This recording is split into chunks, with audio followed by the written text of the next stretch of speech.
जीवन विद्या संवाद कार्यक्रम में हूँ प्रमोद दवे आपनो अंतःकरणपूर्वक हार्दिक स्वागत करूँ छूं, आवकारूं छूं।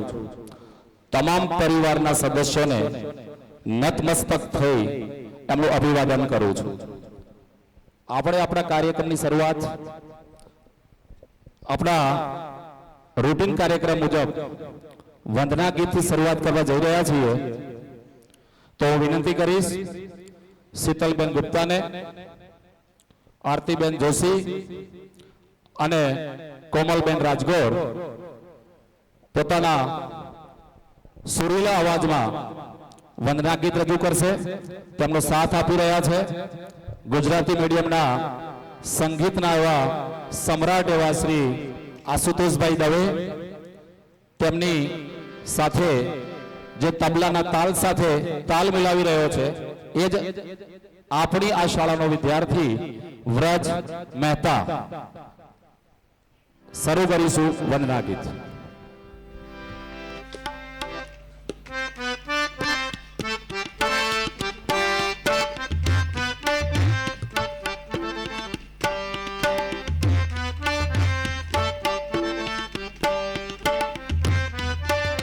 दरेक जन पोतानी आंखों बंद रखशे। वंदना उनकी करे जिनसे सुशोभित है धरा, जिनसे है मानव का पथ प्रकाश ज्योति से भरा। वंदना उनकी करे जिनसे सुशोभित है धरा, जिनसे है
ખૂબ સરસ રજૂઆત. હવે બીજું ગીત લઈને આવી રહ્યા છે કોમલબેન, આરતીબેન અને શીતલબેન. સુખનું સરનામું.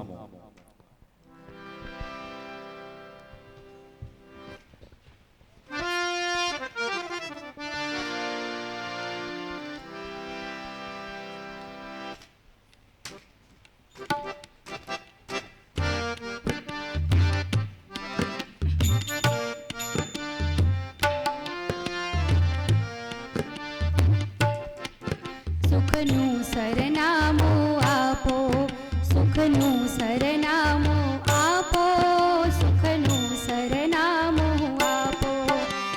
જીવનના કોઈ એક પાના પર એનો નકશો છાપો.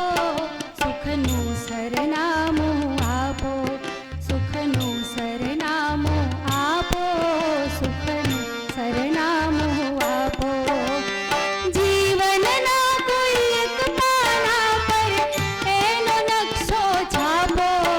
સુખનું સરનામું આપો, સુખનું સરનામું આપો, સુખનું સરનામું આપો.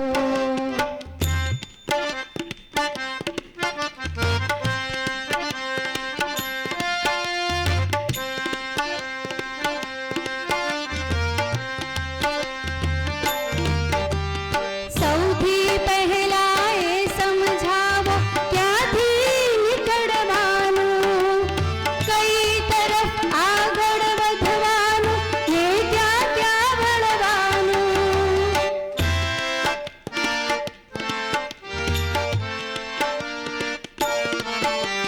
સૌથી પહેલા એ સમજાવો ક્યાંથી નીકળવાનું, કઈ તરફ આગળ વધવાનું ને ક્યાં ક્યાં વળવાનું.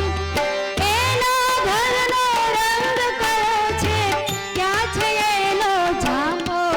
સુખનું સરનામું આપો, સુખનું સરનામું આપો, સુખનું સરનામું આપો.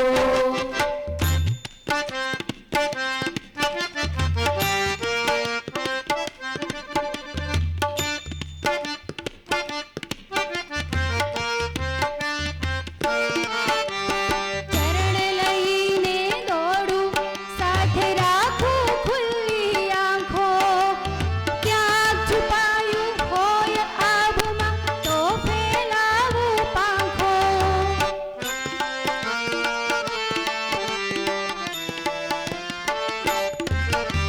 ચરણ લઈને દોડું, સાથે રાખું ખુલ્લી આંખો. ક્યાંક છુપાયું હોય આભમાં તો ફેલાવું પાંખો. ને મળતું હોજો મજદરીએ તો કહેતો મૂકું તરાપો. સુખનું સરનામું આપો, સુખનું સરનામું આપો, સુખનું સરનામું આપો.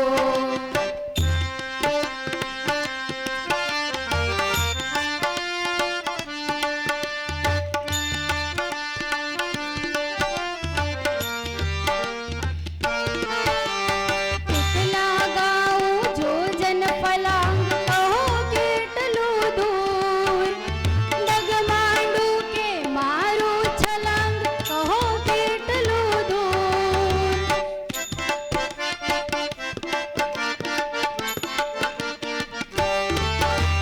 કેટલા ગાઉં જોજન પલાંગ, કહો કેટલું દૂર. ડગમાંડું કે મારું છલાંગ, કહો કેટલું દૂર. મન અને મૃગ જળ વચ્ચેનું અંતર કોઈ માપો. સુખનું સરનામું આપો, સુખનું સરનામું આપો, સુખનું સરનામું આપો. જીવનના કોઈ એક પાના પર એનો નકશો છાપો. સુખનું સરનામું આપો, સુખનું સરનામું આપો, સુખનું સરનામું આપો.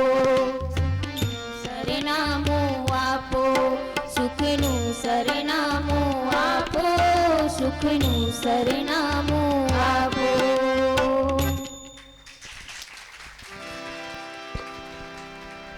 ખૂબ જ સુંદર પ્રસ્તુતિ. સુખનું સરનામું એટલે મારા મત પ્રમાણે, મારો અંગત મત છે આરો આ એન્જલ્સ પરિવાર. સુખનું સરનામું એટલે એન્જલ્સ પરિવાર, અને એનું સાચું સરનામું આ કેમ્પસમાં છે. કારણ કે જીવન વિદ્યા એ આપણને રસ્તા ઉપર લઈ જાય છે. દરેકની મનોકામના છે સુખી થવું, અને એ અહીંથી આપણને શીખવવામાં આવે છે, અને એના જ માટે આપણે દર શનિવારે અહીં એકત્રિત થઈએ છીએ. અને એમાં આપણા બધામાં કોઈમાં મોટો ફેરફાર થયો હશે, કોઈમાં નાના અંશે ફેરફારો જોવા મળ્યા છે. એટલે ખરા અર્થમાં સુખનું સરનામું એટલે એન્જલ્સ કેમ્પસ, એન્જલ્સ પરિવાર અને તેમના હરતા કરતા બંને બંધુઓ. હવે આપણે આપણા પ્રોગ્રામમાં આગળ વધીએ.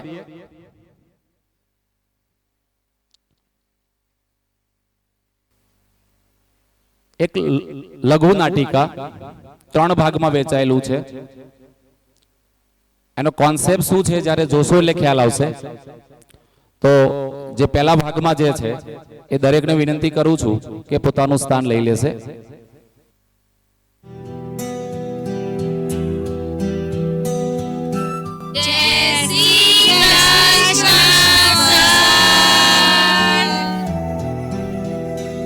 જય શ્રી કૃષ્ણ બાળકો.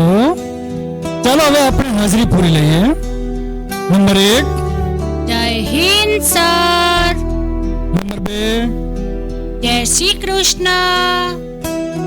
નથી આવ્યો સર. નંબર 4. નથી સર. નંબર 5. જય હિન્દ સર. નંબર 6. જય હિન્દ. નંબર 7. આવ્યું સર. જય હિન્દ. પહેલેથી બોલે કેમ મોડા મોડા બોલો છો? ધ્યાન ક્યાં છે તારું? હવેથી ધ્યાન આપજો. નંબર 8. Absent sir. નંબર 9. બોલતી કેમ નથી? હારો સર, હું છું. Yes sir. પણ તારું ધ્યાન ક્યાં હતું? માનસિક રીતે ક્યાં ખોવાયેલી છે? માત્ર શારીરિક રીતે જ અહીં આગળ બેઠેલી છે. આ બાજુ ધ્યાન આપવાનું હવેથી. ખ્યાલ આવ્યો? દરેક વિદ્યાર્થીઓને હાજરીમાં સંપૂર્ણ ધ્યાન, જ્યારે પણ હાજરી પૂરાય ત્યારે હાજરીમાં જ ધ્યાન આવવું જોઈએ. ચાલો હવે દરેક વિદ્યાર્થીઓ પોતપોતાનું મોઢું બંધ કરો, આ બાજુ ધ્યાન આપે. સર, આ વાતો કરે છે. આને મારી પેન્સિલ લઈ લીધી છે. એ તમે ભણવા આવો છો કે આટલા માટે આવો છો? માત્ર મસ્તીઓ કરવા માટે? પણ સર સાચું કહું છું, લઈ લીધી છે આની પેન્સિલ. આને તો કોઈ બોલતા જ નથી તમે. સર, મેં નથી લીધી પણ. એનો તું આગળ આવી જાય. ચાલ દરરોજ તાર અને લાવો આગળ. એને પહેલા તું આવી જા, પછી એની વાત. જો હવેથી તે પણ જો વાતો કરી છે તો વર્ગની બહાર કાઢી મૂકીશ. ચાલો દરેક વિદ્યાર્થીઓ પોતપોતાનો હોમવર્ક બતાવો.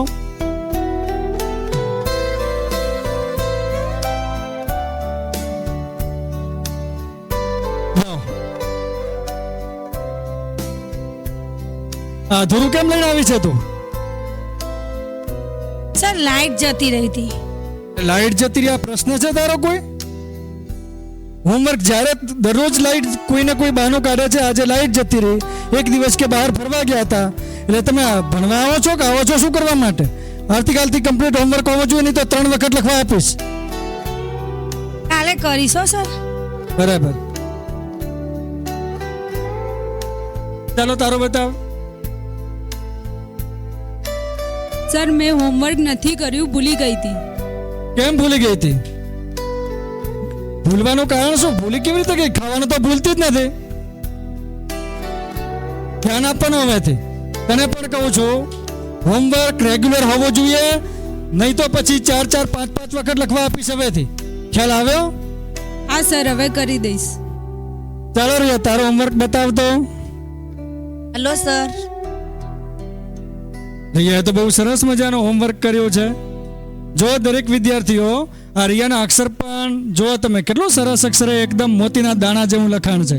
દરેક વિદ્યાર્થીઓ આવી રીતે જ હોમવર્ક કરવાનું છે. સર આ તો એની બેને લખ્યું છે, જુઓ તમે. હા સર, મેં જાતે જ લખ્યું છે. ભાઈ આ રિયા દરેક પ્રકરણમાં જો આગળ પણ તમે આગળના ચેપ્ટર પણ જો એના જ અક્ષર છે. બિનજરૂરી માત્ર બહેનપણીની વારંવાર વાતો કર્યા કરવી, એના જ દોષ કાઢવા એ યોગ્ય નથી. તમે પણ રિયાની અંદરથી કંઈક પ્રેરણા લો અને આવા સરસ અક્ષરે હોમવર્ક કરવાની ટેવ રાખો. ચાલો લાવો શીતલ, તારો હોમવર્ક બતાવતો. સર હું તો નોટબુક ઘરે ભૂલી ગઈ છું. મેં કર્યું છે સાહેબ, પણ ઘરે કોના માટે મૂક્યું છે? નોટ ભૂલી ગઈ છે, આ બહાનું છે. ખ્યાલ આવે છે હવે? એ હા સર, પણ હું છે ને ગઈકાલનું ટાઈમ ટેબલ ભરીને લાવી છું સર. આજનું ટાઈમ ટેબલ મેં સમજીને, પણ ખરેખર મેં કર્યું છે સાહેબ. સર આ માત્ર બહાના છે અને નેક્સ્ટ ટાઈમ હવે જો હોમવર્ક નહીં લાવો તો શાળામાંથી કાઢી મૂકીશ, આટલું યાદ રાખજો. ખ્યાલ આવે છે? દરેક વિદ્યાર્થીઓ આ વાતને ધ્યાનમાં લે. જો રેગ્યુલર હોમવર્ક નહીં હોય તો શાળામાંથી કાઢી મૂકીશ. Okay sir. ચાલો બાળકો, હવે બધા જ પર્યાવરણનું પાઠ્યપુસ્તક કાઢો. એની અંદર પાઠ 5, જેની અંદર આપણે કેટલીક પ્રશ્નોત્તરી પણ કરવાની છે, એટલે દરેક ધ્યાન આપે આ બાજુ. આપણા જીવનમાં જીવન જીવવા માટે હવા, પાણી અને ખોરાકની જરૂર પડે છે. તેમાંથી આજે આપણે પાણી વિશે સમજાવીશું. પાણી એ કુદરતી. તો કેમ વાતો કર્યા કરે છે શીતલ? તારું ધ્યાન ક્યાં છે? હજુ પણ બાજુમાં એક બીજી ડાફેરા માર્યા કરો છો. આ બાજુ ધ્યાન આપો, નહીં તો હમણાં વર્ગની બહાર કાઢી મૂકીશ. પાણી ફરીથી હવે આ બાજુ ધ્યાન આવવું જોઈએ. પાણીનો મુખ્ય સ્ત્રોત વરસાદ છે. સ્ત્રોત એટલે તળાવ, દરિયો, વાવ વગેરે પાણીના સ્ત્રોત છે. પાણીનું આપણા જીવનમાં ખૂબ જ મહત્વ છે. જળ એ જ જીવન છે. ચાલો હવે મને તમારે જવાબ આપવાનો છે કે ધ્રુવીબેન, પાણી આપણા જીવનમાં કેવી રીતે ઉપયોગી છે? સર, પાણીનો ઉપયોગ રસોઈ બનાવવા માટે, પાણી પીવા માટે, ઘરકામ માટે અને ખેતી માટે ઉપયોગી છે. ખૂબ જ સરસ. સર પાણી સિંચાઈ માટે પણ ઉપયોગી છે. આ પાણી સિંચાઈ માટે પણ ઉપયોગી છે. સરસ. હવે તે ધ્યાન આપ્યું, એટલે આવી રીતે ધ્યાન આપતા રહેવાનું, તો તમને કંઈક યાદ રહેશે. પાણી નાહવા માટે પણ ઉપયોગી છે. સરસ. આટલા દિવસો સુધી આજે હવે એક સરસ જવાબ આપ્યો છે તે. એટલે દરેકનું ધ્યાન સંપૂર્ણ અભ્યાસ તરફ જ હોવું જોઈએ. ચાલો અનુ, તું સમજાવ કે પાણીનો મુખ્ય સ્ત્રોત કયો છે? સર, સ્ત્રોત એટલે શું એ મને નથી આવડતું. તારું ધ્યાન ક્યાં હતું? તું આવે છે શું કરવા? માત્ર 8.5 કિલોનું દફતર લઈ અને અહીં આગળ આવવાનું, વળી પાછું શાળાએથી ઘરે, ઘરેથી શાળાએ ખોટું વજન ઉપાડીને આવવાનું. તો તારું ધ્યાન ક્યાં છે? મારે હવે કમ્પ્લેન કરવી પડશે વાલીને. જો હજુ પણ આવી રીતે તું ધ્યાન નહીં આપે તો ફટકારીશ પણ ખરા અને વર્ગની બહાર પણ કાઢી મૂકીશ. ખ્યાલ આવે છે? માત્ર મારા સામે હજુ જોયા કરે છે. સંપૂર્ણ ધ્યાન આપવા બાજુ. હોમવર્ક કમ્પ્લીટ હોવું જોઈએ, નહીં તો તમારા જેવા બાળકોની કોઈ જરૂર નથી શાળાને. સમજાયું હવે? ચાલો બાળકો, હવે આપણે અહીં આગળ આ ટોપિક પૂરો કરીએ છીએ. હવે હોમવર્કમાં આ ટોપિક વિશે પ્રશ્નો તૈયાર કરી લાવવા અને આવતીકાલે આ પ્રશ્નો ફરી પૂછવામાં આવશે.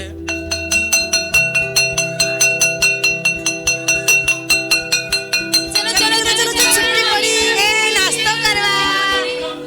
ઓય, આ બધું શું માર્યું છે તમે? રિસેસ પડી એટલે માત્ર તમારું ધ્યાન બેલ તરફ જ હોય છે. હું અહીંયા ક્યાં જવાની જરૂર નથી. બેસો અહીં આગળ. હજુ હું તો અહીંયા આગળ વર્ગમાં જ ઊભો છું. તમને ઉતાવળ છે. ખાવા માટે આવો છો, ભણવા માટે આવો છો? બેલ પડે એટલે બસ નાસ્તો જ દેખાય છે. જ્યાં સુધી ક્લાસમાં ટીચર હોય ત્યાં સુધી કોઈએ જવું નહીં. ચાલો હવે બધા લાઈનમાં 1 by 1 જાઓ. Okay sir.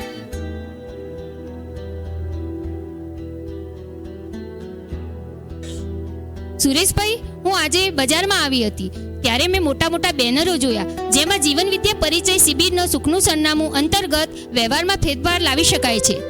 આજે એન્જલ સ્કૂલમાં પણ તેના માટે સંવાદ કાર્યક્રમ છે, તો હવે આપણે ત્યાં જઈએ. હલો મેડમ, જતા આવીએ, જોઈએ સુખનું સરનામું એવા બેનર તો મોટા મોટા માર્યા છે. શું ત્યાં સુખનું સરનામું મળશે કે નહીં મળે? આપણે સુખ, સાચું સુખ ક્યાં મળે છે કે નહીં મળતું જોતા આવીએ આપણે. ચાલો આપણે જઈએ અને સાથે કિશોરભાઈને પણ લઈ જઈએ. ચાલો કિશોરભાઈને. ચલો કિશોરભાઈ, ચાલો આજે આપણે એન્જલ સ્કૂલમાં જતા આવીએ. હા સુરેશભાઈ, આજે બધા બેનરો બહુ સરસ લગાવ્યા છે. નહીં, નક્કી કંઈક ને કંઈક તો સારું સાંભળવા મળશે જ આપણને. ચાલો આપણે જઈએ.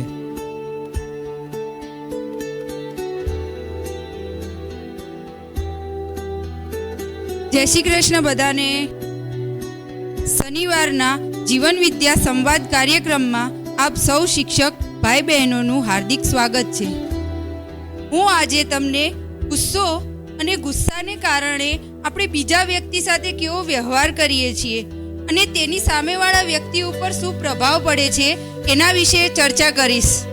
તો ગુસ્સો બોલવામાં તો એક નાનો જ શબ્દ છે, પરંતુ જો એને આપણે આપણા વ્યવહારમાં લાવી દઈએ તો આપણે આસપાસ રહેતા લોકો, વિદ્યાર્થીઓ, પરિવારના સભ્યો અને દરેક લોકો ઉપર આપણા ગુસ્સાની નકારાત્મક અસરો આપણે જોઈ શકીએ છીએ. ધીરે ધીરે આપણે આની નકારાત્મક અસરો એટલી વધી જાય છે કે એનો ખ્યાલ પણ આપણને હોતો નથી. જો આપણે આપણી આસપાસનું વાતાવરણ સકારાત્મક કરવા ઈચ્છીએ છીએ અને આપણે પણ ઈચ્છીએ છીએ કે દરેક વ્યક્તિ, આપણા સહકર્મીઓ, વિદ્યાર્થીઓ, પરિવારના સભ્યો બધા જ આપણા સાથે પ્રેમભર્યું વ્યવહાર કરે, તો સૌ પ્રથમ આપણે આપણા વ્યવહારમાં પરિવર્તન લાવવું પડશે. એના માટે સૌ પ્રથમ આપણી અંદર રહેલા ખોટા ભાવ જેવા કે ગુસ્સો, રાગ, દ્વેષ, ઈર્ષ્યા વગેરેને દૂર કરવા પડશે. કેમ કે એક સરસ મજાનો વિચાર છે, જિસકે પાસ જો હે વો વહી બાટેગા. બેન, મારો એક પ્રશ્ન છે. હા બોલો બેન. મારે ગુસ્સો નથી કરવો હોતો, પરંતુ સામેવાળી વ્યક્તિ એવું વર્તન કે વ્યવહાર કરે તો મને ગુસ્સો આવી જ જાય છે. એ થોડું સમજાવો ને. તમારી વાત સાચી છે. ઘણીવાર સામેવાળા વ્યક્તિનું વર્તન અને વ્યવહાર જોઈને આપણને ગુસ્સો આવી જ જાય છે, સ્વાભાવિક છે. પરંતુ જો આપણે સીધો રિએક્ટ કરવાને બદલે, ગુસ્સો કરવાને બદલે એ વ્યક્તિને થોડું સમજવાનો પ્રયત્ન કરીએ કે એ વ્યક્તિના આવા ખરાબ વ્યવહાર પાસેનું કારણ શું છે, એ સમજવાનો પ્રયત્ન કરીએ અને એ વ્યક્તિ સાથે સંવાદ કેળવીએ, તો આપણે આપણા ગુસ્સા ઉપર અવશ્ય કંટ્રોલ લાવી શકીએ છીએ. એટલે જ આપણે કહીએ છીએ કે જિસકે પાસ જો હે વહી બાટેગા. એટલે કે આપણી પાસે જો ઈર્ષ્યા હશે તો આપણે સામેવાળી વ્યક્તિને ઈર્ષ્યા જ આપવાના. આપણી પાસે ગુસ્સો હશે તો સામેવાળી વ્યક્તિને આપણે ગુસ્સો જ આપવાના. અને જો આપણી પાસે પ્રેમ હશે તો સામેવાળી વ્યક્તિને પણ આપણે પ્રેમ આપીશું. એટલા જ માટે અંગ્રેજીમાં એક કવિતા છે, you smile at one, he smile at you, and so one smile make two. એટલે કે આપણે જો કોઈની સામે સ્મિત કરીએ છીએ તો સામેવાળો વ્યક્તિ પણ આપણને સ્મિત આપે છે. એટલે કે આપણું એક સ્મિત એ બે સ્મિત બની જાય છે. આમ જો આપણે કોઈના ચહેરા ઉપર સ્મિતનું કારણ બનીએ તો એનો ખુશીનો ભાવ આપણામાં અલગ જ હોય છે. અને હા, બીજું પણ એક વાક્ય છે કે ગુસ્સો એ આપણી અક્ષમતાનું પ્રદર્શન છે. એટલે કે આપણે જો વિદ્યાર્થી આપણા કયામાં ન રહે, આપણું કહેવું ન કરે અને આપણું ધાર્યું ન થાય તો જ આપણને ગુસ્સો આવે છે. એ આપણી જ અક્ષમતાનું પ્રદર્શન આપણે કરીએ છીએ.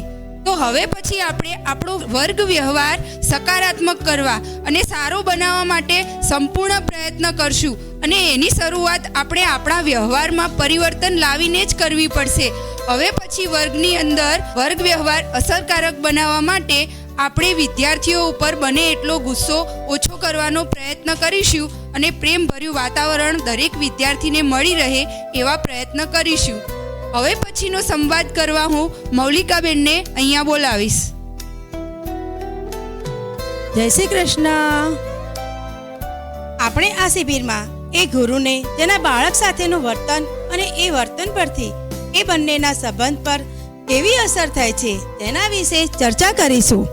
આપણે જાણીએ છીએ કે બાળક એક એવું ખીલતું ફૂલ છે કે આપણે બાળક પાસે કેવું વર્તન કરીશું અને તેવું જ તે વ્યવહાર આપણી જોડે કરશે. કેમ કે આપણે બાળક માટે એક દર્પણ છીએ અને આપણા વ્યવહારને જ તે સાચું માનીને આગળ ચાલશે. બેન, મારો એક પ્રશ્ન છે. હા બોલો ને બેન, કહો.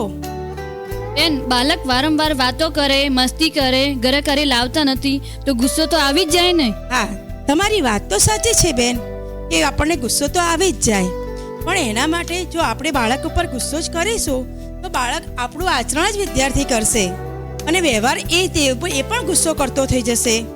વિદ્યાર્થી આપણે મોટા છીએ એટલે શિક્ષક કે માતા પિતા સામે ન બોલી શકે, ત્યારે તે આપણે કરેલા ગુસ્સાનું પુનરાવર્તન તેનાથી નાના બાળક પર કરશે.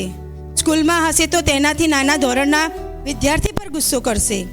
ઘરે પોતાના નાના ભાઈ કે બહેન અથવા તો કોઈ ન મળે તો પોતાના રમકડા અથવા ટેડીબેર પર પોતાનો ગુસ્સો ઉતારશે. તેવું ક્યારેક તમે છોકરાઓ રમતા હશે ત્યારે જોયું જ હશે. જેવું વર્તન આપણે કરીએ છીએ તેવું વર્તન બાળક કરશે. ઘરે જ્યારે બાળક શિક્ષક રમતા હોય ત્યારે આપણે જોયું જ હશે. માટે જ્યારે આપણે વર્ગખંડમાં જઈએ અને બાળકને તેના હોમવર્ક કે તેના કોઈ અન્ય કામ બાબતે તેને ટકોરવા કે મારવાને બદલે ફક્ત તેને એક હૂંફ અને પ્રેમભર્યા સંવાદથી બાળકને સમજાવવો અને પ્રેમથી તેને ભણાવવો જોઈએ અને તેના પ્રત્યે રુચિ વધે તે જોવું જોઈએ. એવું વર્તન કરવું જોઈએ કે તે આપણને સાંભળતો થાય, અને જો તે આપણને સાંભળતો થાય તો ત્યાં આપણી સ્વીકૃતિ થશે. અને જો એક શિક્ષકની સ્વીકૃતિ એટલે કે તે વિષયની સ્વીકૃતિ એટલે તે આપોઆપ જ ભણવામાં આગળ વધી જશે. તો હવે આપણે મનોકામના બોલીને આપણો જેવીનો સંવાદ અહીંયા પૂર્ણ કરીશું. ભૂમિ સ્વર્ગતામ યાતુ માનવો યાતુ દેવતા, ધર્મો સફલતામ યાતુ નિત્યમ યાતુ શુભો દયા.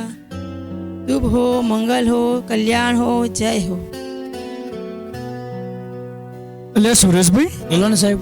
આજે તો જીવન વિદ્યામાં બહુ મજા આવે એમ હતું. વાત સાચી, આજે મજા આવે એવું હતું. મોલિકાબેન અને સોનલબેને કેટલી સરસ મજાની માહિતી આપી છે. વાત સાચી, માહિતી બહુ સરસ આપી છે કે આપણો ગુસ્સો આપણે જાતે કંટ્રોલ કરવો પડશે. એટલે આ શું વાત કરો સુરેશભાઈ, મને તો એટલો બધો ગુસ્સો મારા શ્રીમતીજી ઉપર આવે છે ને બાળકો ઉપર આવે છે. અને મને તો જ્યારે ઘરેથી નીકળું મારા અને શ્રીમતીજી વચ્ચે થોડી રકઝક થઈ જાય તો એ બધો ગુસ્સો મને તો બાળકો ઉપર જ કાઢવાની ઈચ્છા થઈ જાય છે. વાત સાચી છે સાહેબ. મને પણ ઘણીવાર એવું થતું હોય કે કોઈક વાર ગુસ્સો આવી જાય, કંઈ રસ્તામાં આવતો અને ટ્રાફિક નડ્યું હોય, એનો ગુસ્સો પણ બાળકો ઉપર ઉતરી જતો હતો. પણ આજે હું જાણવા મળ્યું કે ખરેખર તો ગુસ્સો ના કરવો જોઈએ, અને એ તો આપણી અક્ષમતાનું પ્રદર્શન છે. વાત સાચી છે સાહેબ. આપણને કોઈ પ્રશ્ન પૂછે છોકરો, જે પ્રશ્ન પૂછે ને આપણે એને બેસાડી દઈએ, એને જે જિજ્ઞાસા હોય એ જિજ્ઞાસા દબાવી નાખવાનું આપણે કામ કરતા હતા. પણ આજે આપણે જીવન વિદ્યાના માધ્યમથી ખબર પડી કે બાળક પર ખીલતું ફૂલ છે, એને બોલવું જોઈએ, જેમ બને એમ એને પ્રશ્ન પૂછવા જોઈએ. તમારું શું કહેવું સાહેબ? વાત સાચી છે. બાળક પ્રશ્ન કરતો થાય ને ત્યારે બાળક હોશિયાર પણ બને છે. અને દરેક બાળકોને આપણે જો પ્રેમથી શીખવીએ ને તો ચોક્કસ એ શીખે પણ છે. અને પ્રેમથી તો ઘણું બધું કાર્ય શક્ય છે. એ તો મને આજે જીવન વિદ્યાની અંદર બહુ જાણવા મળ્યું. અને ખરેખર હવે તો મારે મારા પોતાનામાં પણ આ સુધારો લાવવો છે. આજે તો જ્યારે વર્ગમાં પ્રવેશ કરું છું તો બાળકોને હવેથી પ્રેમ જ આપવો છે. बात साची है साहेब. એટલે તો આપણને જીવન વિદ્યા में શીખવા મળ્યું, जिसके पास जो होगा वही बांटेगा. આપણી પાસે પ્રેમ હશે તો આપણે પ્રેમ વહેંચશું, જો આપણી પાસે ગુસ્સો હશે તો આપણે ગુસ્સો વહેંચશું. હા, સાચી વાત છે. આજે જ મારે વર્ગની અંદર આ પ્રયોગ કરવો છે, જેથી મને પણ ખબર પડે કે કેવું પરિણામ મળે છે.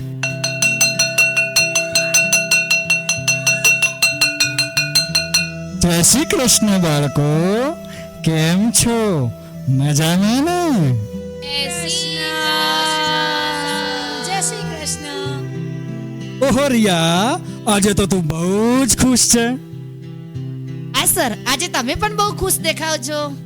હા, જો બાળકો, હવે પરીક્ષા આવી રહી છે, તૈયારી કરો છો ને? એ હા સર. સરસ. તો જો હું એક સુવિચાર લખું છું, जिसके पास जो होगा वही बांटेगा.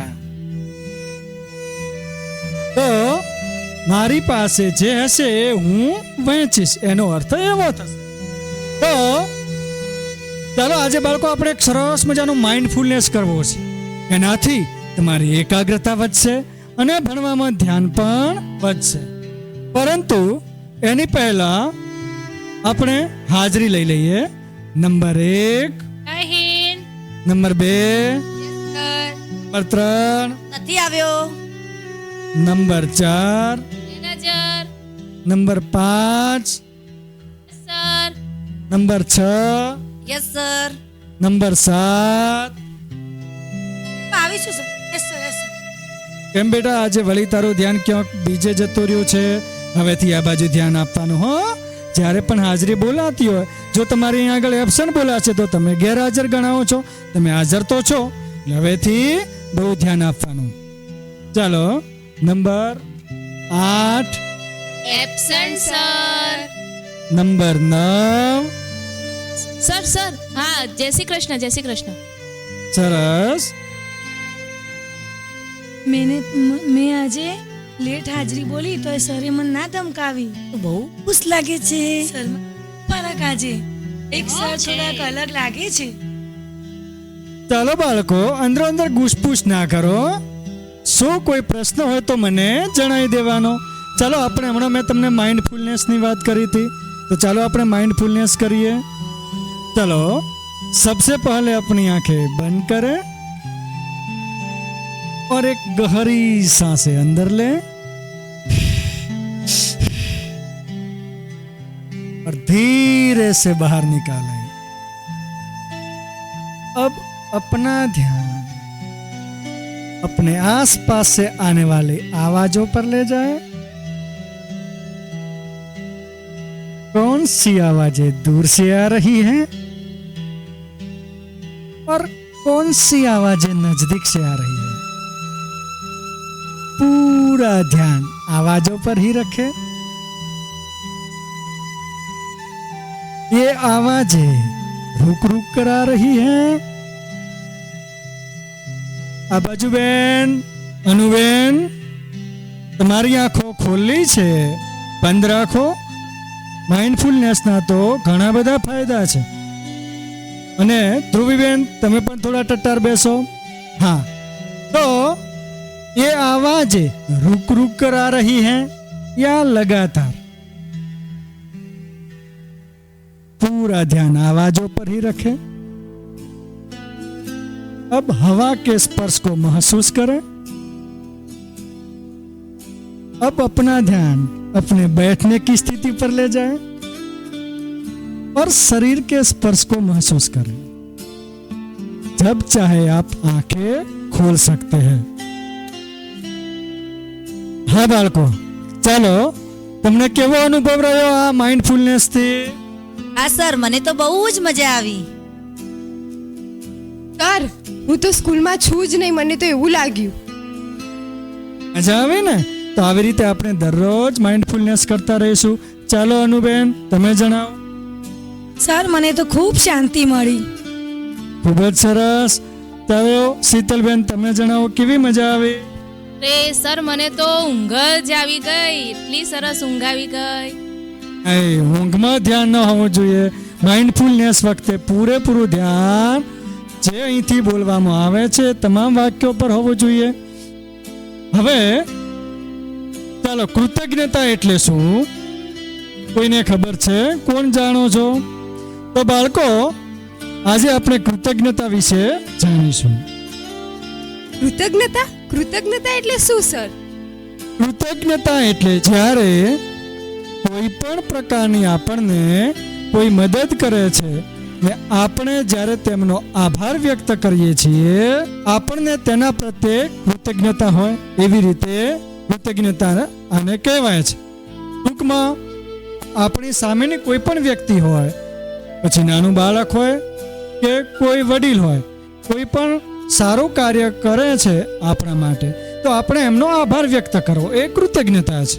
ચાલો ઉપાસનાબેન, કૃતજ્ઞતા વિશે આપણે કોઈને કૃતજ્ઞતા વ્યક્ત કરવી હોય તો તમારા મિત્ર વર્તુળમાં કે તમારી સહેલીઓની અંદર પણ આવો કોઈ સારો અનુભવ થયો છે તમને જેના પ્રત્યે કૃતજ્ઞતા વ્યક્ત કરવાની ઈચ્છા થાય? હા સર, એક દિવસ હું પેન્સિલ નહોતી લાવી. મારી બેનપણી રિયાએ મને પેન્સિલ આપી અને હું લખી શકી, તેથી હું તેના પ્રત્યે કૃતજ્ઞતા વ્યક્ત કરું છું. સરસ. તો આવા અનેક ઉદાહરણો આપણી આજુબાજુમાંથી આપણને મળતા રહે છે ને આવી રીતે કૃતજ્ઞતા વ્યક્ત પણ કરવી જોઈએ. તો આપણે આપણા મિત્ર વર્તુળ અથવા તો અહીં વર્ગની અંદર જે બાળકો છે એમાં પણ કોઈએ જ્યારે સારું કાર્ય કરે છે તો એના વિશે અચ્છી બાત એટલે સારી વાત પણ કહેવી જોઈએ. તો આજે રિયાબેન, તમે તમારા મિત્ર હોય કે જેના વિશે તમે અચ્છી બાત કહી શકો આજુબાજુ વર્તુળમાં, તો તમે કોઈ પણ આવી સારી બાબત તમારા સહેલીની હોય તો પણ જણાવી શકો છો. ચાલો રિયાબેન, તમે એક સરસ મજાની અચ્છી વાત વિશે જણાવો. હા સાહેબ, હું શાળાએ આવતી હતી ત્યારે એક દાદીમાની સોનાની વીંટી ખોવાઈ ગયેલી. તેઓ ખૂબ જ ચિંતા કરતા હતા. મેં એ વીંટી શોધવામાં તેમને બહુ જ મદદ કરી. તેઓએ મને ખૂબ જ આશીર્વાદ આપ્યા. મારે શાળાએ જવાનું મોડું થતું હતું, છતાંય તેમને મેં વીંટી શોધી આપી અને તેમને ઘર સુધી મૂકવામાં મદદ કરી. સાહેબ, આજે એ વાતનો મને ખૂબ જ આનંદ થાય છે. મદદ કરતા રહેવું જોઈએ. આપણી આજુબાજુમાં ક્યાં પણ જ્યાં આપણાથી થઈ શકે એટલી મદદ કરવાનો પ્રયત્ન કરવો જોઈએ. ચાલો હવે આજે દરેક બાળકો પોતાનું હોમવર્ક નીકાળશે. તો ચાલો ધ્રુવીબેન, કેમ તમે આજે હોમવર્ક નથી લાવ્યા? કેમ બેટા, શું થયું? કોઈ સમસ્યા હતી? હા સર, કાલે મારી તબિયત સારી ન હતી એટલે મેં હોમવર્ક નથી કર્યું. કઈ વાંધો નહીં, આવતીકાલે મને લખીને બતાવી દેજો. ચોક્કસ સર, હું તમને કાલે લખીને બતાવી દઈશ. સરસ. ચાલો બાળકો, હવે આપણે પર્યાવરણમાં વનસ્પતિ સૃષ્ટિ વિશે અભ્યાસ કરીશું. તો બધા વિદ્યાર્થી મિત્રો પાઠ્યપુસ્તક કાઢશે.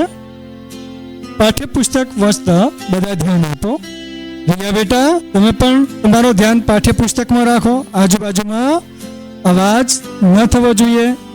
હા સર. તો વૃક્ષો વિશે આજે થોડીક આપણે ચર્ચા કરીશું. આપણે સૌ જાણીએ છીએ કે જંગલની અંદર દિન પ્રતિદિન વૃક્ષો કપાતા જાય છે, જેના માટે આપણે જોઈ શકીએ છીએ કે ઉનાળાના સમય દરમિયાન આપણને ગરમીનો પારો ઊંચો જોવા મળે છે. પછી જંગલની અંદર વસવાટ કરતા પશુઓ છે, પક્ષીઓ છે, એમનું રહેઠાણ પણ છીનવાઈ જાય છે. વૃક્ષોથી ઘણા બધા ફાયદા છે અને અત્યારે તો હવે ચોમાસું આવી ગયું છે, તો દરેકે આપણે વૃક્ષો ફરજિયાત વાવવા જોઈએ. પ્રકૃતિનું જતન કરવું જોઈએ. આપણે સરસ મજાના પહાડો જોઈએ છીએ તો ચોમાસાની અંદર કેટલા સુંદર મજાના પહાડો હરિયાળા લાગે છે. એ શાના કારણે લાગે છે? વૃક્ષોના લીધે લાગે છે. વૃક્ષો પ્રત્યે આપણને માન હોવું જોઈએ અને દરેક વિદ્યાર્થીઓએ એક એક વૃક્ષ તો વાવવું જ જોઈએ. સર, આ વાતો કરે છે. ચલો શીતલબેન, વાતો નહીં કરવાની. અને વૃક્ષ વિશે હમણાં મેં તમને સમજાવ્યું છે, તો તમે શું કરશો એના માટે હવેથી? સર, હવે અમે વૃક્ષોનું જતન કરીશું અને કોઈ એને નુકસાન ન પહોંચાડે એનું ધ્યાન રાખીશું. ખૂબ જ સરસ. તો હવેથી આપણે દરેકે વૃક્ષો વાવવા જોઈએ, વૃક્ષોનું જતન કરવું જોઈએ. તો બાળકો, આવી રીતે આપણા જીવનમાં વૃક્ષના ઘણા બધા ફાયદા છે. તો હવે તમારે દરેકને એક એક વૃક્ષની ઉપયોગિતા વિશે જણાવવાનું છે. ચાલો ધ્રુવીબેન, તમે વૃક્ષની એક ઉપયોગિતા જણાવો. વૃક્ષો આપણને ઓક્સિજન આપે છે. ખૂબ જ સરસ. ચાલો શીતલબેન, તમે એક વૃક્ષની ઉપયોગિતા જણાવો. સર, વૃક્ષો વરસાદ લાવવામાં ખૂબ મદદ કરે છે. ખૂબ જ સરસ. ચાલો ઉપાસનાબેન, તમે વૃક્ષની એક ઉપયોગિતા જણાવો. વૃક્ષ આપણને છાંયડો આપે છે. ખૂબ જ સરસ. ચાલો રિયાબેન, તમે વૃક્ષની ઉપયોગિતા જણાવો. વનસ્પતિઓ આપણને લખવા માટે કાગળ, ગુંદર તેમજ જુદા જુદા પ્રકારની ઔષધિઓ આપે છે. ખૂબ જ સરસ. ચાલો અનુબેન, તમે વૃક્ષની એકાદ ઉપયોગિતા જણાવો. વૃક્ષો આપણને લાકડું આપે છે. સરસ. આવી રીતે વૃક્ષોના ફાયદા ઘણા બધા છે. તમે બહુ સરસ એના ઉપયોગો જણાવ્યા છે. તો હવે આવી રીતે આવતીકાલે પણ આપણે પર્યાવરણની અંદર હજુ નદીઓ વિશે ફાયદા સમજવાના છે. તો આવતીકાલે ફરીથી મળીશું. Okay sir.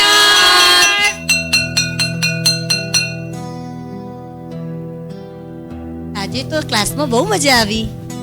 આજે તો સરે એટલું મસ્ત વર્તન કર્યું કે આપણને રોજ સ્કૂલમાં આવવાનું મન થાય. તો મોજે મોજ પડી ગઈ રૂમમાં. સાચી વાત છે. આવી રીતે આપણને રોજ ભણાવે તો કેવી મજા આવે અને સ્કૂલે આવવાની પણ કેવી મજા આવે.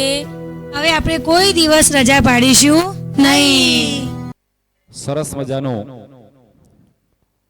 વાસ્તવિક પરિસ્થિતિને રજૂ કરતું એક નાટક, વર્તમાન સ્થિતિ જે અત્યારે ચાલી રહી છે,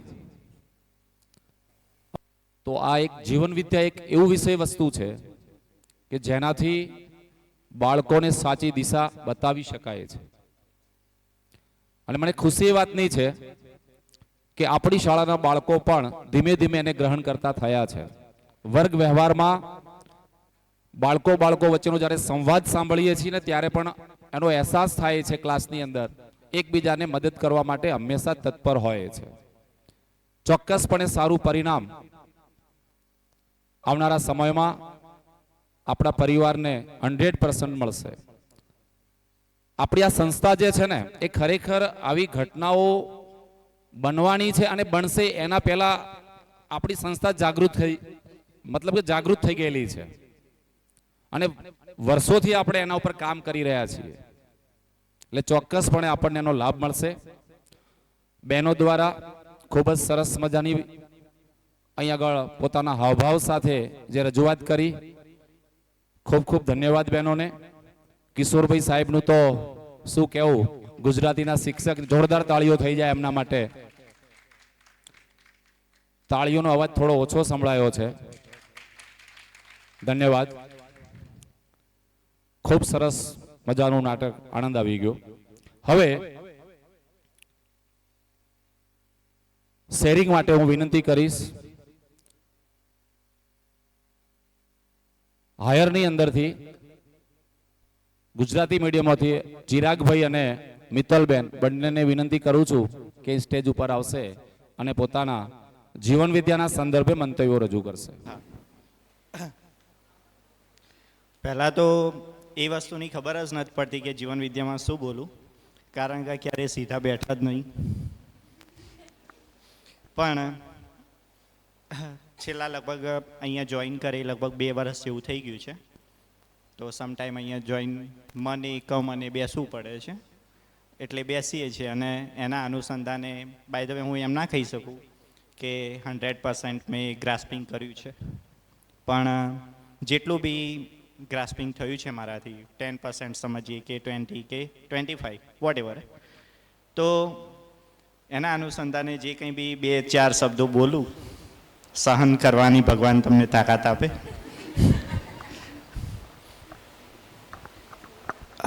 જીવન વિદ્યાની અંદર શરૂઆતમાં તો જો કે જ્યારે મારે બોલવાનું થયું, જે કહીશ મેડમ ફેક્ટ કહીશ, જ્યારે બોલવાનું થયું ઇટ્સ મીન્સ કે સરે અમને કીધું કે ચિરાગભાઈ તમારે બોલવાનું છે. તો મેં સરને કીધું કે સાહેબ પહેલાં તો મારે કઈ રીતે બોલવું, શું બોલવું, જસ્ટ થોડી ઇન્ફોર્મેશન આપો. તો મને કે તમે જે શીખ્યા છે, જે વસ્તુ તમારા માઇન્ડમાં સેટઅપ થઈ છે એ બોલી લેવાની છે. તો હમણાં થોડા ટાઈમ પહેલાં હું હર્ષા મેડમને મળ્યો, એમને પૂછ્યું મેડમ જીવન વિદ્યામાં શું બોલવું. તો મેડમે બહુ સરસ શોર્ટ ટાઈમમાં બહુ સારું એવું સમજાવ્યું. એમને એમ કહ્યું કે આપણી અંદર જે પ્રકારના પ્રશ્નો ઉદ્ભવે છે એનો ઉકેલ આપણે જાતે લાવી શકીએ તો એને આપણે કહીએ છીએ જીવન વિદ્યા. ઇટ્સ મીન્સ કે ઘણા બધા પ્રકારના પ્રશ્નો હોય, એના માટે આપણે બીજા વ્યક્તિઓ પાસે જઈએ છીએ કે ભાઈ મારે આ પ્રોબ્લેમ છે, how can I solve it. પણ એના અનુસંધાને એ બધું કરવાની જગ્યાએ આપણે એવું વિચારીએ કે એ પ્રશ્નનું મનોમંથન કરીને આપણે જ એનું સોલ્વ આઉટ કરી દઈએ. તો એ બધું વસ્તુ અહીંયા જીવન વિદ્યાની અંદર શીખવાડવામાં આવે છે. પછી બીજી કોઈ વાત કરીએ તો આમ દેખી રીતે જોવા જઈએ ને તો મોસ્ટલી અહીંયા બધા આવીને એમ કહે છે કે મારો ગુસ્સો શાંત થઈ ગયો, ગુસ્સો શાંત થઈ ગયો. બટ એકચ્યુઅલીમાં થોડું મારું મંતવ્ય થોડું અલગ છે કે એ ગુસ્સાની બાબતમાં આપણે નોટ શ્યોર, હું એમ કહી શકું કે હું રોંગ હોઈ શકું છું, પણ એવું માનીએ કે એ ગુસ્સો આપણે એવા વ્યક્તિઓની આગળ જ શાંત થાય છે કે જેની સામે મતલબ કે આપણાથી થોડું હાઈ કેટેગરીવાળું હોય.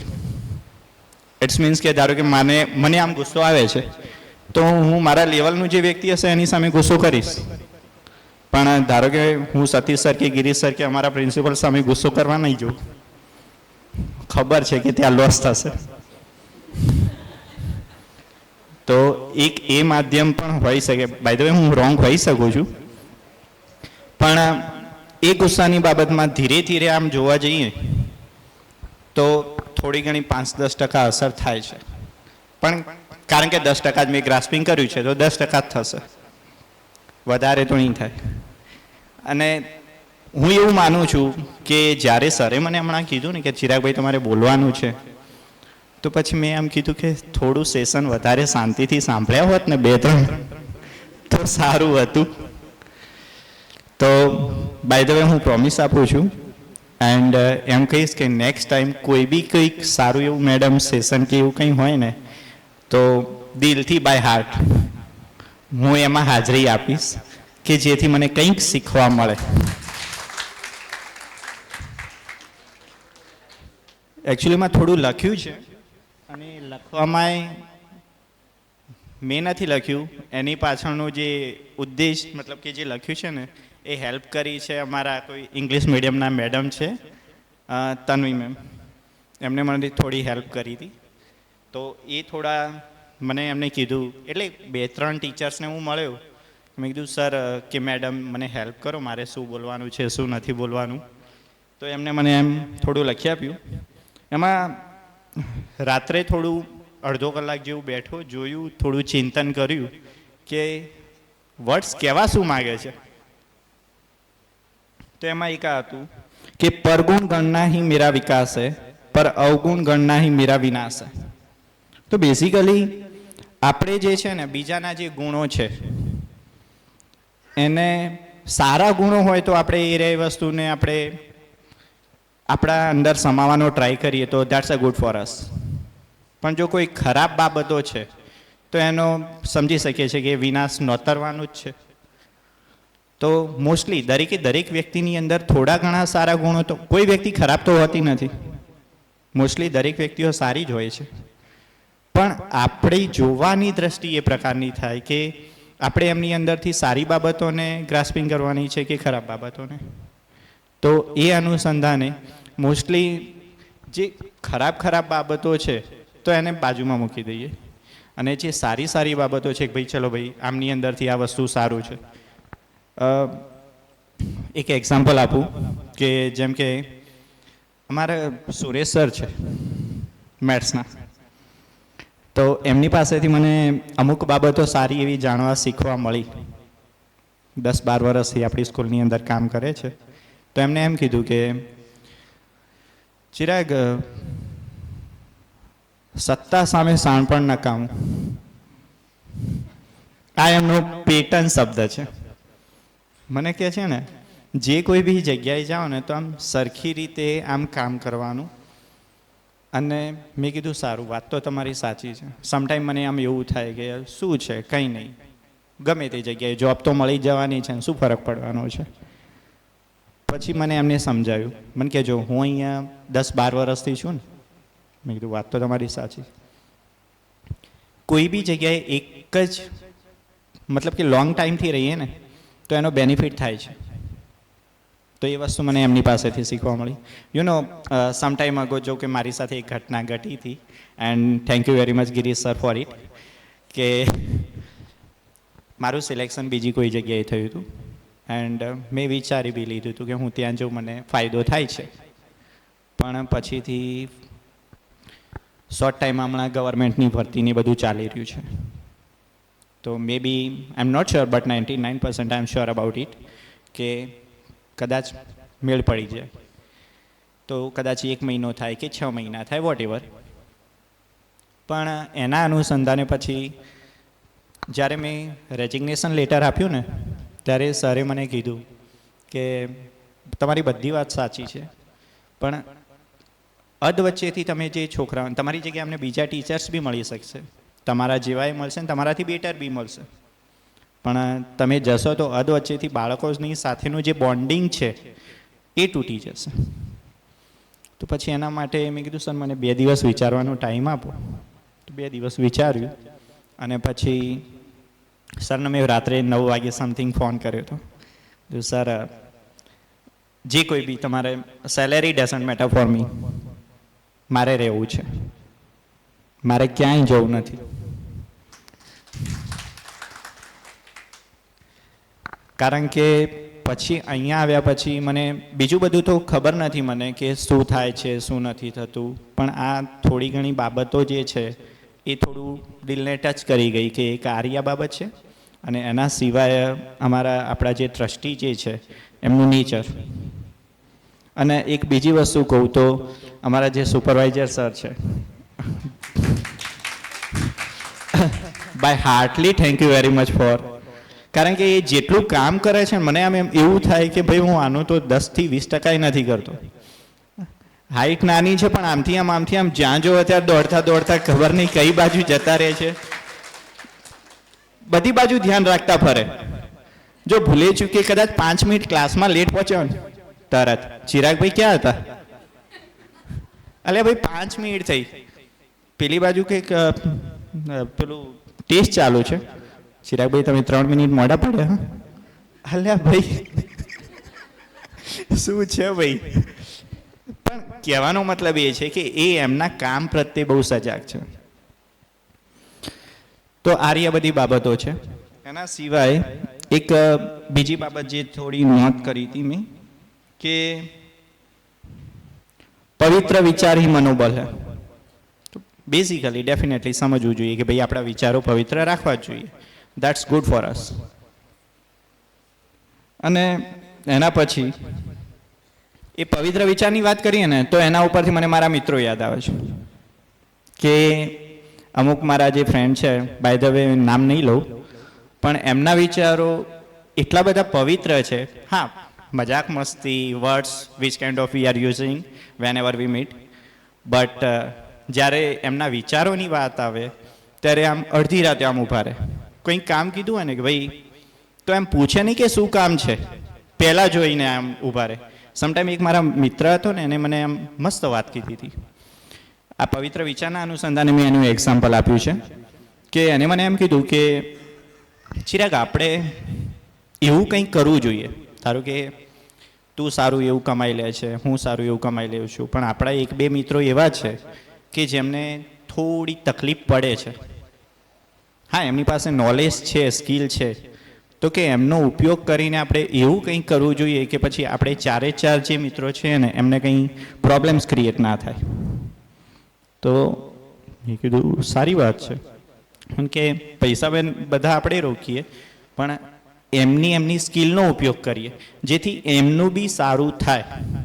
તો મારી દ્રષ્ટિએ આમ જોવાયું ને તો એક જે માન હતું, સન્માન હતું ને, જે 20-25 વર્ષથી હું આમ જોઈ રહ્યો હતો કે ભાઈ મારો આ મિત્ર છે, પણ જે એને વાત કીધી એના પરથી એનું જે માન સન્માન મારા દિલમાં બહુ વધી ગયું કે આજના જમાનામાં મિત્ર આવું પણ વિચારે છે કે આપણા મિત્રોનું ભલું થાય. તો એક વસ્તુ એ રીએ બહુ સારી લાગી મને. તો એના અનુસંધાને આપણે એમ કહીએ કે ભાઈ આ જે પવિત્ર વિચારો છે એ રાખવા જ જોઈએ. પછી એક બીજી બાબત હતી, વસ્તુઓ કે સાથ ભોગના હોતા હૈ, ઉદ્દેશ્ય કે સાથ જીના હોતા હૈ. બરોબર. તો બેઝિકલી આપણે આમ જોવા જઈએ ને કે ભાઈ પહેલાંના સમયમાં આપણે આમ ગુફામાં રહેતા હતા અને પછી એના પરથી થોડું વધારે પ્રાપ્ત કર્યું ને પછી નદી કિનારેથી આ બધું આપણે ભણી ચૂક્યા છીએ. તો આના અનુસંધાને મને સરે સમજાવ્યું હતું, અમારા કિશોર સર, આજ સવારે જ એમને મને સમજાવ્યું કે જે બેઝિકલી આપણે જે પશુ પક્ષીઓ છે, આગળ જતાં જે વાતાવરણ છે આપણે જોવા જઈએ ને તો પોપ્યુલેશન્સ વધતી જાય છે. ઇન્ડિયાની અંદર 150 કરોડની ઉપર થતું જ ગયું. તો પોપ્યુલેશન વધશે અને એના અનુસંધાને લોકો જે છે, એસી છે, ફ્રીજ છે, આપણે આ બધું આ જે યુઝ કરીએ છીએ ને, જેટલું આપણે ભોગવીએ છીએ એટલું જ આપણને નુકસાનકારક છે. કારણ કે સમટાઈમ હું આમ એવું વિચારું કે ચલો આમ ગાડી લઈને નીકળ્યા હોય ને પછી આમ બહાર જઈએ તો બહાર પગ મૂકવાની ઈચ્છા ના થાય. ઘરની અંદરથી પછી બહાર નીકળ્યા હોય ને તો બહાર પગ મૂકવાની ઈચ્છા ના થાય. પશુ પક્ષીઓ રહી શકશે, આપણે નહીં રહી શકીએ. તો સરે જેમ વાત કરી હતી, આપણે ગિરીશ સર સમટાઈમ કહેતા હોય છે કે જેમ બને એમ ઓછી વસ્તુના ઉપયોગથી આપણે જીવવાનું છે, તો એ પ્રકારનો ટ્રાય કરવાનો. હા, વસ્તુઓ જોઈશે, એ જે જોઈએ છે એ જોઈશે, પણ જેમ બને એમ ટ્રાય કરીએ કે ઓછી વસ્તુથી સારું જીવન કેવી રીતે જીવી શકીએ. એ અહીંયાથી એક આર્ય વસ્તુ શીખવા મળી કે ઓછી વસ્તુથી આપણી લાઈફને કેવી રીતે બેટર બનાવી શકીએ. ઓકે, આજ માટે આટલું જ છે. જે કંઈ બી ખોટું ખરું જે બોલાઈ ગયું હોય એક્સેપ્ટ કરજો. એટલા માટે જ પહેલાં કીધું કે સહન કરવાની શક્તિ આપે. Okay bye. और मैं वैसे राजस्थान से बिलोंग करती हूँ, तो गुजराती बोलने में स्टार्टिंग में बहुत तकलीफ़ हो रही थी. क्लास में भी मैं हिंदी में ही बात करती थी, तो बच्चे अनकंफर्टेबल होते थे कि आप हिंदी में बोलते हो और पढ़ाते भी पूरा हिंदी में हो, गुजरात में कुछ गुजराती ट्रांसलेट नहीं करते हो.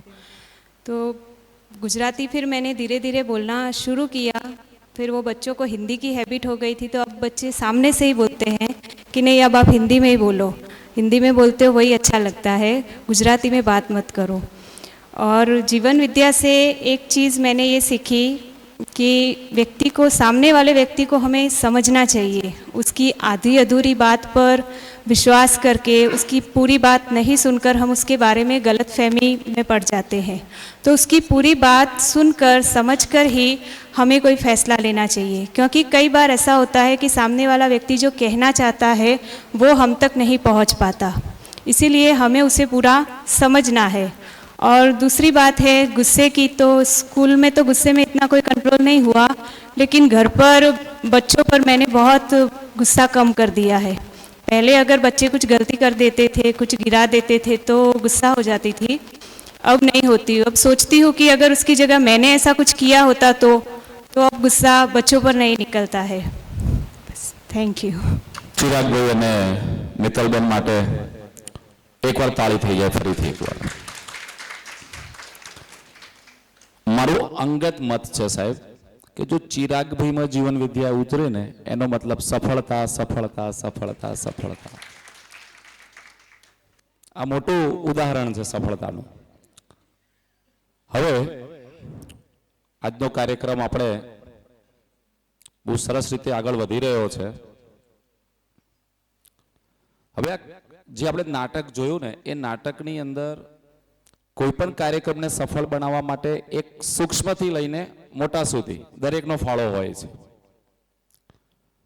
હવે હું આ પ્રોગ્રામમાં જે પણ નામી અનામી ભાઈ બહેનો છે એમના માટે કૃતજ્ઞતાનો ભાવ રજૂ કરવા માટે હું અમારા લોકલાડીલા અમારા જે સેનાપતિ છે એવા શ્રી યોગેશભાઈને હું વિનંતી કરીશ કે અત્રે ઉપસ્થિત થશે અને કૃતજ્ઞ ભાવ રજૂ કરશે. યોગેશભાઈ સાહેબ. મજા આવી કે નહીં?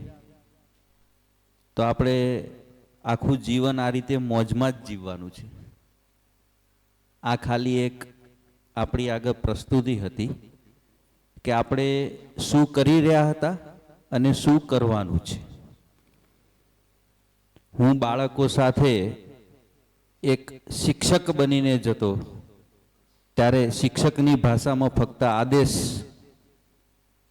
ઉપદેશ અને શિક્ષાત્મક શબ્દો સિવાય કોઈ શબ્દ વર્ગખંડમાં આજ સુધી આપણે વાપર્યા નથી.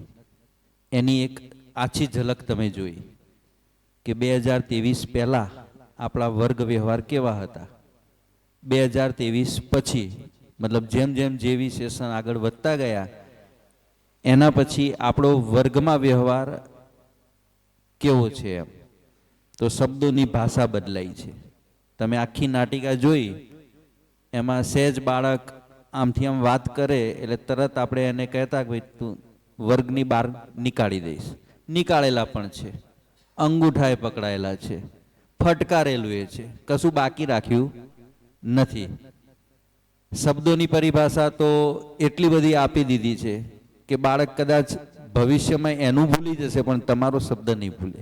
એવી પણ શબ્દોની પરિભાષા આપણે વાપરી છે. જેવી સેશનમાં આપણે શિક્ષકો માટેના સ્પેશિયલ અહીંયા શિબિર કરી, ઘણાને એમાં મને બધાને એવું લાગતું કે આપણને સુધારવાનો કાર્યક્રમ ચાલુ થયો. આવું અંદરથી ફિલિંગ ત્યારે હતું કે હું તો સુધરેલું જ છું, મારે ક્યાં જરૂર છે. પણ જેમ જેમ સાંભળતા ગયા તેમ ખબર પડી કે ખરેખર કામ તો મારા ઉપર જ કરવાનું છે, કારણ કે હું જ પૂર્ણ નથી. તો હું પૂર્ણ નથી અને જેને પૂર્ણ બનાવવા માટે આટલો સામે વર્ગ મને આપ્યો છે અને એના ઉપર જો મારે કામ કરવાનું હોય તો ખરેખર મારે પહેલાં પૂર્ણ બનવું પડે. મારે સ્વયંમાં ડોક્યું કરવું પડે, સ્વયંને સમજવું પડે, સામેવાળો શું સમજવા માગે છે એ સ્થિતિને, એની માનસિકતાને વાંચવી પડે. એ જેવીના સેશનમાં આપણે સાંભળ્યા અને એના પછી આપણો વર્ગ વ્યવહાર, હજુ એવું નહીં કહું 100% સફળ થયા છીએ, પણ ક્યાંક ક્યાંક એટલો ફેરફાર થયો છે. અને એનું હું તમને શ્યોરિટી સાથે એટલે કહું છું કે આ વાત વિદ્યાર્થીઓએ ચેતનભાઈને કહી હતી કે સાહેબ હવે અમને પહેલા કરતાં કંઈક અલગ લાગે છે.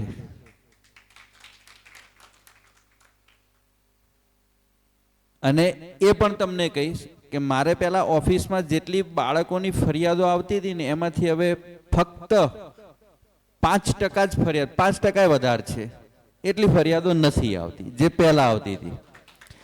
એટલે ક્યાંક ના ક્યાંક ચેન્જીસ દેખાય છે. તો આ ચેન્જીસ શાનું છે? તો શિક્ષકોનો જે વ્યવહાર બાળકો સાથેનો જેમ જેમ પ્લસ થતો જાય છે એમ એમ બાળક એમને ભણે છે. હું ઘણી વખત અમારા સંવાદમાં કહું છું કે તમે ગણિતમાં ગમે એટલા હોશિયાર હો, વિજ્ઞાનમાં ગમે એટલા હોશિયાર હો, પણ યાદ રાખો બાળક તમારો વિષય નથી ભણતો, એ તમને જ ભણે છે. મતલબ તમને ભણતું હોય બાળક ત્યારે તમારો વ્યવહાર, તમારું આચરણ, તમારી વાણી એ કેવી હોવી જોઈએ સ્વયં વિચારો. એના માટે મારે તમને કંઈ કહેવાનું નથી. અને એની બાજુ મારી વાત કરું તો મારામાં પહેલા એવું હતું, એટલે ટ્રાન્સફર થતું હતું. એ જ વાત આપણે અહીંયા નાટિકામાં લીધી, જિસકે પાસ જો હોગા વો બાટેગા, એટલે ટ્રાન્સફર થાય છે. તો આ નાટિકા ફક્ત એક એવી પ્રસ્તુતિ હતી કે હજુ આપણે ઘણું બધું કામ કરવાનું બાકી છે, ઘણું બધું. આપણે જે બોલીએ છીએ ભૂમિ સ્વર્ગ હો, એના પહેલા એન્જલ સ્વર્ગ હો. આ એન્જલ સ્વર્ગ હો એક નાનો ભૂમિ સ્વર્ગ હોવાનું એક નાનું એકમ છે. અને આ એકમમાં આપણે બધા પરિવારના સાથે મળીને કામ કરશું અને એક વિચારથી, એક સૂત્રતાથી જો આ ફોલો થાય અને એ બાળકોમાં પ્રસરે તો જ એ પોસિબલ છે. કારણ કે હું વર્ગમાં જઈને એમ કહું કે બેટા આપણે આ રીતે આજથી કામ કરવાનું છે, હોમવર્ક નથી લાવ્યો, કંઈ વાંધો નહીં બેટા, કાલે કરી લાવજે. મારા શબ્દો આવા આવ્યા. બીજો શિક્ષક આવે, કેમ નથી કર્યું, ચાલ ઉભો થા, 10 ઉઠ બેઠક કર. તો બંનેના વ્યવહાર કેવા થયા? ચેન્જ થયા. તો બાળક એ ચેન્જીસને નહીં સમજી શકે, પણ બધા જ શિક્ષકો એક સરખો વ્યવહાર કરશે, એક સરખી શબ્દની પરિભાષા વાપરશે, તો બાળકને થશે કે આ બધા એક જેવા છે, તો હું એમના જેવો થઈ જાઉં, તો જ આપણને મજા આવશે. તો જ ભૂમિ સ્વર્ગ હો એના પહેલા એન્જલ સ્વર્ગ હો થશે.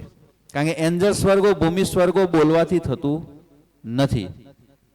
અને એ સ્વર્ગ બનતા બનતા આપણે જાણીએ છીએ સમય લેશે. હું જે સંસ્થામાં કામ કરું, ભલે આજે અહીંયા છીએ, કાલે કોઈ ગવર્મેન્ટમાં બીજે જશે, પણ વિચાર તો આજ લઈને જવો, એ પણ આપણા જ બાળકો છે. પછી ઘણી વખત એવું પણ જોવા મળે કે ભાઈ અહીંયા સારા વિચાર મેળવ્યા છે, હવે બીજી ગવર્મેન્ટ સ્કૂલમાં ગયા, ત્યાં માહોલ જુદો છે, ત્યાંનું એક ટીપું પણ નથી, એટલે આપણે એ માહોલમાં આવી જઈએ. પણ તમારામાં એટલી બધી ક્ષમતા છે કે બધાને તમારા માહોલમાં તમે લાવી શકો છો, જો તમે ખરા અર્થમાં વિચારને પકડ્યો છે અને ભૂમિને સ્વર્ગ બનાવી છે તો. એટલે હું આ પૃથ્વી પર ગમે તે જગ્યાએ હોઉં, કોઈ પણ જગ્યાએ હોઉં, જો મારે ખરા અર્થમાં ભૂમિને સ્વર્ગ બનાવવી છે અને એ નક્કી કરું તો એ દિશામાં હું કામ કરવાનું શરૂ કરું. અને ઘણી વખત હું કહું છું કે ભાઈ હું નોકરી કરતો નથી, હું નોકરી કરતો નથી. જો હું નોકરી કરીશ તો હું ભૂમિને સ્વર્ગ બનાવી શકીશ નહીં, એન્જલ્સને સ્વર્ગ નહીં બનાવી શકું. કારણ કે નોકરી એ ફક્ત એક મર્યાદા સુધી જ કામ કરાવશે.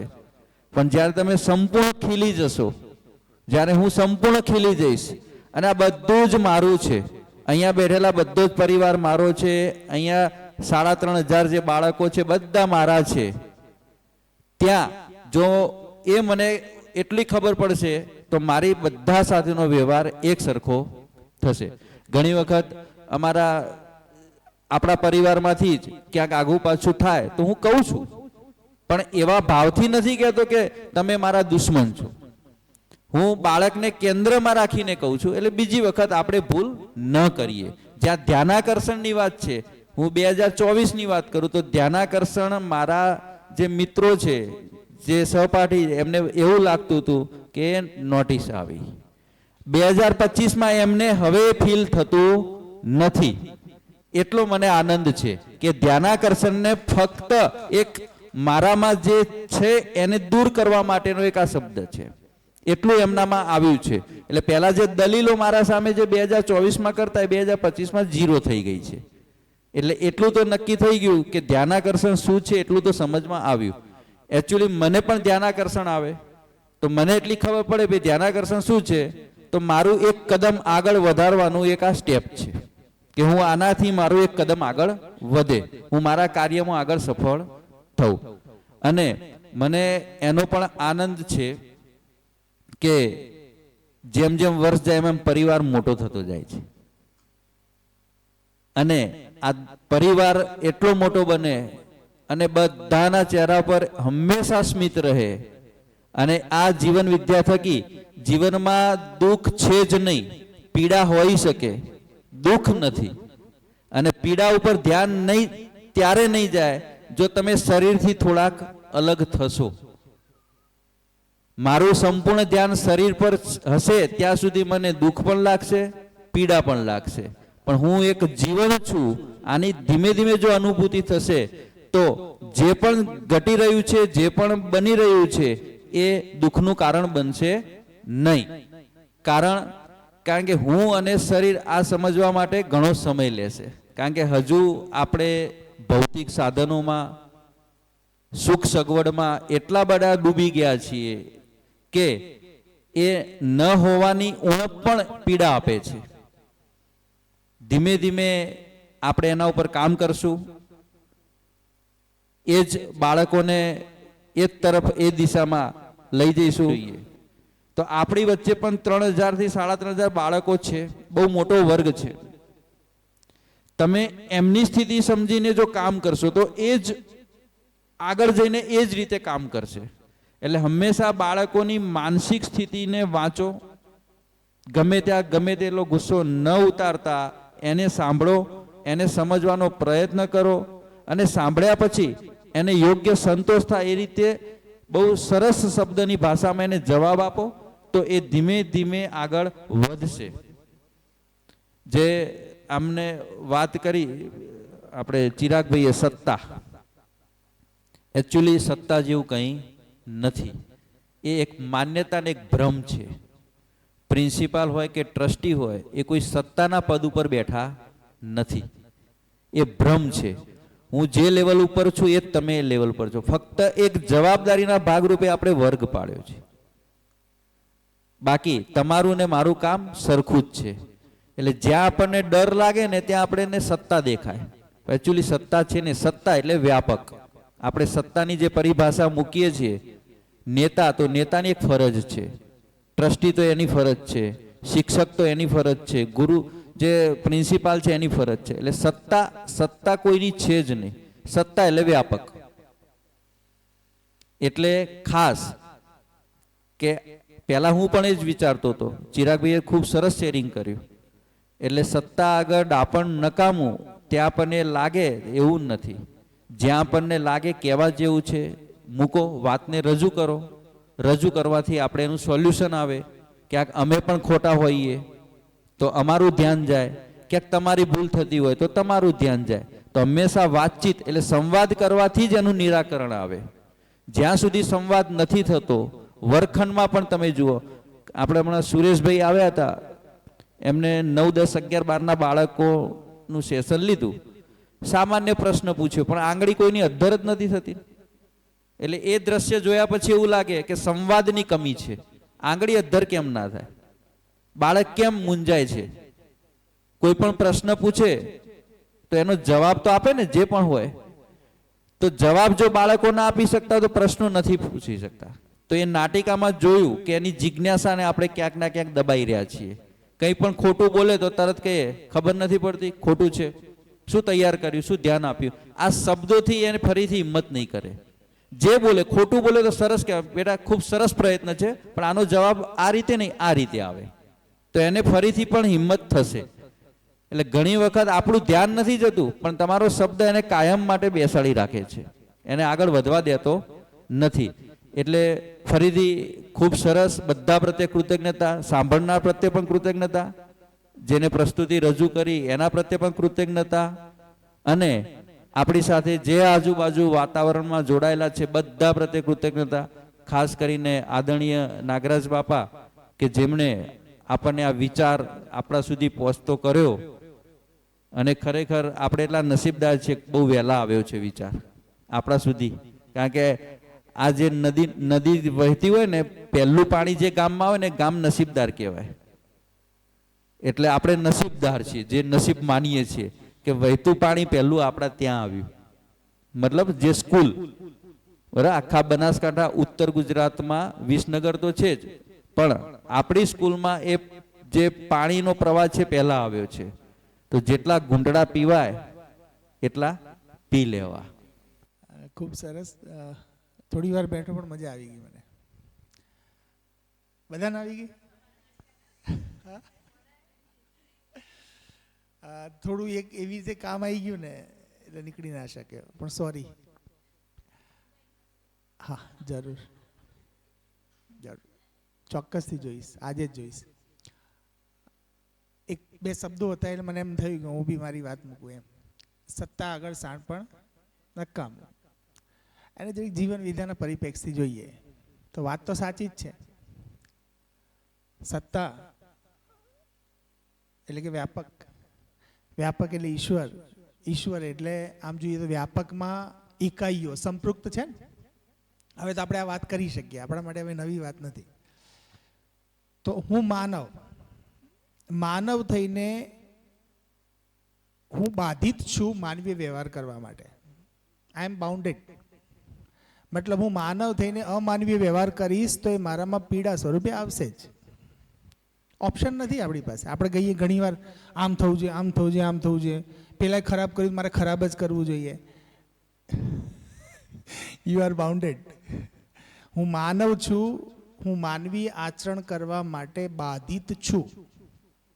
મતલબ સત્તા આગળ મારી શાણપણ કે માનવ બનીને અમાનવીય વ્યવહાર કરવાની મારી પાસે ઓથોરિટી નથી. આ વાત જેટલી વહેલા પકડાઈ જાય એટલા રિલેક્સ થઈ જવાય કે હું માનવ થઈને અમાનવીય વ્યવહાર. હવે સિમ્પલ આપણું ધ્યાન ત્યાં જાય કે કોને માનવીય વ્યવહાર કહેવાય, કોને અમાનવીય વ્યવહાર. અમાનવીય વ્યવહારને માનવીય વ્યવહારને અલગ કરવા માટે પહેલા ધોરણવાળા છોકરાને પૂછશો ને તો મસ્ત જવાબ આપીશ, એકદમ ક્લિયર કટ આન્સર આપશે. જેવી રીતે ગુસ્સો માનવીય અમાનવીય, ઈર્ષા માનવીય અમાનવીય, કમ્પેરિઝન માનવીય અમાનવીય, બરાબર, કોઈને જોઈને. તો આ બધા જ ગુણ કેવા છે માનવીય. તો એ જ્યારે જ્યારે મારામાં ઊભા થશે ને ત્યારે હું દુઃખિત થવાનો છું. તો કેટલી સિમ્પલ વાત છે, અઘરી તો નથી. તો વાત એટલી જ છે કે સત્તા આગળ શાણપણ નહીં ચાલે. હું વ્યાપકના ગુણથી વ્યાપકમાં છું, એટલે વ્યાપકના ગુણ પારદર્શિતા. હું જેટલો પારદર્શી છું એટલો બધા સાથે કનેક્ટેડ છું. હું જેટલો પારગામી છું એટલો બધા સાથે કનેક્ટેડ છું. તમે જે કનેક્ટેડ છો એ કેવી રીતે તમને ખબર પડશે કે તમારી આગળ આવીને જે વ્યક્તિ કોઈ સાથે વાત નથી કરી શકતો, બધા દુનિયા આગળ છુપાયેલી રાખી છે, પણ તમારા આગળ આવીને ખુલી જાય છે. એ કેમ ખુલે છે? કારણ કે તમારામાં એ ગુણ છે. કયો? પારદર્શિતાનો, વ્યાપકનો ગુણ છે. એટલે સામેવાળો વ્યક્તિ મને વિશ્વાસપાત્ર ક્યારે લાગે છે કે જ્યારે એ ઓપન ડાયરી જેવો છે ત્યારે. એ પારદર્શી છે ત્યારે. એટલે વ્યાપક આગળ શાણપણ આમે આપણું ચાલવાનું નથી. એટલે સત્તા આગળ શાણપણ નકામું એ વાક્ય સાચું છે. આપણને કેવી રીતે લઈએ છીએ અલગ ઘટના છે. સત્તાની જગ્યાએ કોને મૂક્યા? કોઈ પ્રિન્સિપલને મૂક્યા ને એને મૂક્યા તો પછી ભ્રમિત છીએ આપણે. પણ સત્તાની જગ્યાએ જો અસ્તિત્વને મૂકશો તો તરત વાક્ય સાચું જ છે. એક સરસ નાની સ્ટોરી કરીને આપણે વાતને પૂરી કરીએ. ગઈકાલે સાંભળવામાં આવી. આમ તો વાર્તા કદાચ તમારા બધાના ધ્યાનમાં હશે જ. એક વ્યક્તિ પુલ બનાવી રહ્યો હતો, ચેકડેમ બનાવી રહ્યો હતો. ચેકડેમ બધા જાણો છો ને, નાનો ડેમ જ્યાં નદીનું અથવા તળાવનું વહેણ ચાલતું હોય વચ્ચે બાંધ બાંધી દે. તો એક નાનો ચેકડેમ બનાવી રહ્યો હતો. ત્યાં એક વ્યક્તિ જઈને પૂછે છે કે તમે શું કામ કરો છો? એટલે જે મજૂર હોય છે ગુસ્સામાં આવે છે અને કે દેખાતું નથી તને? આ પથ્થર તોડી રહ્યો છું, આ બનાવી રહ્યો છું, મારો સમય શું કા બગાડે છે? જાને ભાઈ તારું કામ કર ને. ઠીક. સેમ થોડો આગળ જાય છે એટલે બીજો એક ચેકડેમ બનતો હોય છે. ત્યાં બી એક મજૂર કામ કરતો હોય છે અને ત્યાં બી પેલો વ્યક્તિ પૂછે છે શું કામ કરે છે તું? એટલે એ જવાબ એવી રીતે આપે છે કે હું એક ચેકડેમ બનાવું છું અને કામ કરી રહ્યો છું, જોબ કરી રહ્યો છું, મારું કામ કરી રહ્યો છું. એનાથી વિશેષ એટલા માટે કે ભાઈ મારું કામ છે અને સાંજ પડે મને અને મારા પરિવારને રોજીરોટી મળે એટલા માટે કરું છું. ઠીક. ત્રીજા વ્યક્તિ પાસે આગળ જાય છે. ત્રીજો વ્યક્તિ આ સેમ કામ કરતો હોય છે અને પથ્થર તોડી રહ્યો છે, ચેકડેમ બનાવતો હોય છે. આ વ્યક્તિ પૂછે છે કે શું કામ કરો છો? એટલે એ મજદૂર એકદમ એના ચહેરા ઉપર ચમક આવી જાય છે. એમ કહે છે કે આવો, તમે સરસ વાત કરી. હું અહીંયા એક ચેકડેમ બનાવી રહ્યો છું જેમાં વરસાદ આવશે એટલે પાણી આવશે. પાણી આવશે એટલે આજુબાજુના બધા જ જેટલા લોકો આ ગામમાં રહે છે ને એ બધા જ લોકોના ખેતરમાં મતલબ પાણી રિચાર્જ થશે તો એમના બધા પરિવારો સુખી થશે અને આજુબાજુ જેટલા પક્ષીઓ છે અને જેટલા ઝાડ છે એ બધા પણ વધશે કારણ કે પાણી ભરાયેલું રહેશે તો પાણીના કારણે આટલી બધી સમૃદ્ધિ આવશે અને એના અંદર હું મારું એક યોગદાન આપી રહ્યો છું અને એ કરવાનું મને એક પવિત્ર કામ કરી રહ્યો છું જેનો મને આનંદ છે. ઓકે, ત્રણેય વ્યક્તિઓ કેવું કામ કરતા હતા? સેમ. ત્રણેય વ્યક્તિઓને સાંજ પડે વેતન કેટલું મળ્યું? સરખું જ. માની લો કે 400-500 જે નક્કી કર્યા છે. તો ત્રણેય વ્યક્તિમાં શું ફરક હતો એમ? વ્યવહાર, બીજું દ્રષ્ટિકોણ, ત્રીજું હા વિચાર શક્તિ. ઓકે, ઠીક.